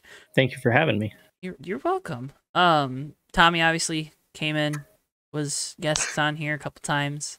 Coming in clutch. Yeah, because I was we were not having a good time in September. There are a lot of things that go on in all of our lives, and just know for us, if you're listening, that this is kind of, it is therapeutic for us in a lot of senses, because you can just shut your brain off from the rest of the world and focus on racing. So in the end, if one of you listens, if 10 people listen, if 100,000 listen, while this is for you at home, it's also for us to get, talk about what we love. We love racing. Support. You guys have been awesome all year. I know I complain about it behind the scenes. I complain about it a lot. It's easy to complain about things, let me tell you. But we're NASCAR fans. That's all we do is complain. Jeez, playoffs. Playoffs. Talk about playoffs. I want 2003 again. Yeah. I'm Tommy Bordeaux. I want 2003. I'm a little baby. Please clip that for Twitter.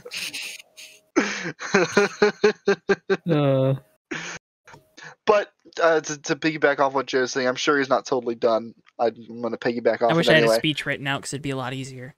Yeah. No, thanks for basically passively coming and talking racing with us. We love doing it. This basically was like, since this is going to be the last one for a while, it might get sappy. This is kind of something that was born out of me and Joe having long, in-depth racing conversations on TeamSpeak/Discord for like weeks and weeks and weeks on end, because we were the only two that would actually get into it and discuss it. And it kind of just born this idea that we should do this, and then we just did it, and we sucked at it for a little bit. But we still suck at it, but I feel like we still suck at it, but at least we're entertaining. We've got higher production value. Higher production value thanks to that man right there, Big J. Can I call you Big J? Can I call you? Oh, it could be like the Joker. I could call you Mr. J. Mist. It's gonna be nothing but short skirts around here. It's not even the same movie. No, see, we can't do that because Joe said no to the schoolgirl outfit for me for the podcast. So yeah, you can't be Harley Quinn. So yeah, that's true. I said no to you, Matt.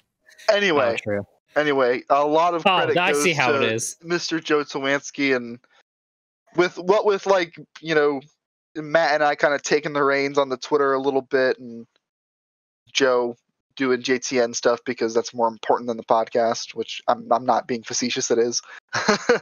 Like we're trying to spread the load and get some get some new blood going and keep it interesting. And but a lot of it started with Joe. Thank you to Joe. Yeah. Give Joe a pound on the back. Tell Joe you appreciate him because he does a lot of work. He did a lot. He did all the show sheets basically almost all year. He went ham. Give him credit. For those of y'all listening, Joe really does work his ass off to make this whole thing happen. He does all the graphics and the editing and everything on the store he designed. So, and he's never going to acknowledge it. He's never going to listen to us say this, and he's never going to like hear it. Like, he's going to listen, but he's not going to hear it. So, whatever. Do it anyway. Give him some credit. Give him a pound on the back. Give him a DM, message, tweet at JTN or Fake Racers. You know, he'll see it. Give him some credit. Works his ass off. Tell him you want to see Joe's toes. So there you go. And furthermore, you tell him to come to Charlotte, or we're gonna kick his butt. Yeah. We will kick his butt. I will kick his butt. We're gonna fly up to Michigan, and we're just gonna throw on 96 Quite Bitter Beings by CKY, and we're gonna beat him up for 30 minutes, and then we're gonna catch our flight back to Charlotte with him. And that's what we're gonna do. Yeah. Because if we don't have a live in-person podcast with the three of us by next June, you know what that means? It's got to be in May. I'm beating you up. This got really aggressive. Real quick. That's how I love. Real quick. Thanks, Joe, for all the editing you do. You work your butt off, blah, blah, blah, blah, blah. And also... we're going to fight you. And we're gonna make you do. It. We're gonna make you do a live podcast or a in-person podcast where you're gonna have to do a heck of a lot more editing because it's in person. No, by that point we'll have the money to hire an editor. Yeah. Yeah. We'll have that YouTube. We'll have so that much YouTube money. Skrilla. I mean, it also would be a totally different format of podcast. I will hopefully have a microphone by then. You know, that won't be fine. Hey, holidays are coming around, aren't they, Dave? Yeah, they are. I'd be lying if I said I wasn't legitimately looking at microphones for like Cyber Monday deals. Give me a break. And I know. But I don't know if Matt has anything to add. It's been a pleasure. Yeah. I just randomly memed I was doing the thing like, oh, what if I came on the podcast? Wouldn't that be crazy? Well, yeah, do it. Just kidding. Unless do it, P-word. And then he did it. Yeah, and then it was fun. And then I thought it was funny how Alex Bowman won on my birthday, and I wasn't invited to be on that show. So, and then the week after that, I got to come on. Yeah, but it's been really fun. After a bunch of whining and complaining, Matt finally got on the podcast. Yeah, literally had to kick and scream and claw my way back on. But no, it's been fun. There's been multiple times like in voice on a Sunday night where Davey and I have been like, dude, I can't wait for Fake Racers so we can unload about this race. A lot to talk about. It's been a great time, and it's been a pleasure. I can't wait for next season. All that being said, folks, again, can't thank you enough for all the support you give us, Davey, Matt, for all the support they give me, specifically me, and I don't know. I just, in the end, my whole point with anything that we do here is to hopefully make people happy, and hopefully at some point this year, Crystal's walking in because he's the only thing that makes me happy. Are we chopped liver? No, but it's just he's a good boy, you know. Look at him. Look at him. I get it. He took a bath. Oh, that's nasty. Anyways, I'll pull this a little closer. Never mind. No, but he was burping. He did gross burps. No, he's a burpy little boy. Where was I? This we've gone off the rails in the last 10 minutes. Really? Who cares? No, I don't care. Last show, no rules. Yeah. Who cares? Joe only has to edit for 10 more minutes. No, but with all that being said, we hope. I hope, and I know these guys hope too, but I can only speak for myself. Oh, I hope that at some point this year you guys found something to laugh at. You found something to escape from. Because in the end, that's all we do. That's why we do this. That's why we do the live streams and the races. That's because I hopefully am making somebody happy. Somebody's giving someone something to do. Keep them from doing something they shouldn't be doing, or from hi Bristol. Hey, you want to get your head in Happiness, right? Yeah. That's why it says in our extra at the end of the broadcast, it was spread peace, love, and happiness, because that's all you need in life. I've been happy doing this, despite the crap that these two give me. And yeah, it's fun. You know, you guys almost made me tear up there for a little bit, but I kept myself composed. And then we started talking about how we're gonna beat you up. I know. And you're like, oh, okay. I was like, oh, that wasn't real. Feelings are gone. Was it ever real? But if you want to keep up to date with us, you of course have to head to our Twitter at Johto Network, at Fake Racers as well now on Twitter. So go check that out. These two will be posting memes throughout the off season. There is next gen testing going on.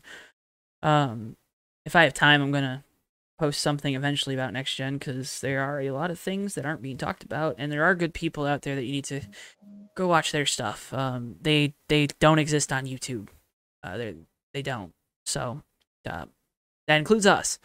But with all that being said, guys, this is where I let you shout out your socials, and then we get the heck out of here.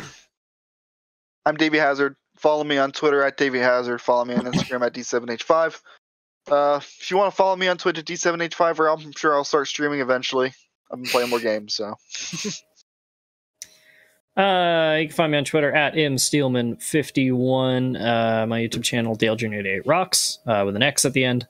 And Oofsides, as usual. I'm a little behind on the uploads, but I'm literally going to work on those after. Week 2 went up like last week. Yeah.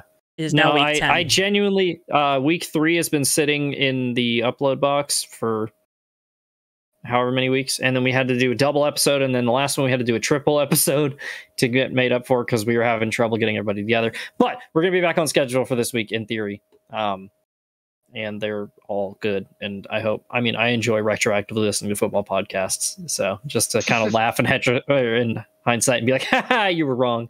So that'll be up. And yeah, I also made my first Instagram post in like 6 months at the _unofficial_bay. I should probably change that. That's very ungainly. I've started racing BMX again, so I might post some pictures on there if I get any good pictures. So, yeah. Again, folks, keep checking your inboxes if you're on your podcast platform of preference. You should get notified if you're following our podcast whenever a new episode gets uploaded. Again, there might be some, so you want to make sure you're keeping track of us. You want to keep a little eye on us. See what we're up to. Got a bunch of great live racing throughout the year. I think I got 10 races left right now for the end of the year, and that'll be 120 for the year, 121, something like that. With already 60 something booked for next year, so it's great. It's a great time to be Joe. Can't thank you guys enough, as always, for watching, for listening. Love ya, appreciate ya. I'll see you guys next time, right here on the Fake Racers Podcast. See you guys next season, at least. Maybe. Goodbye.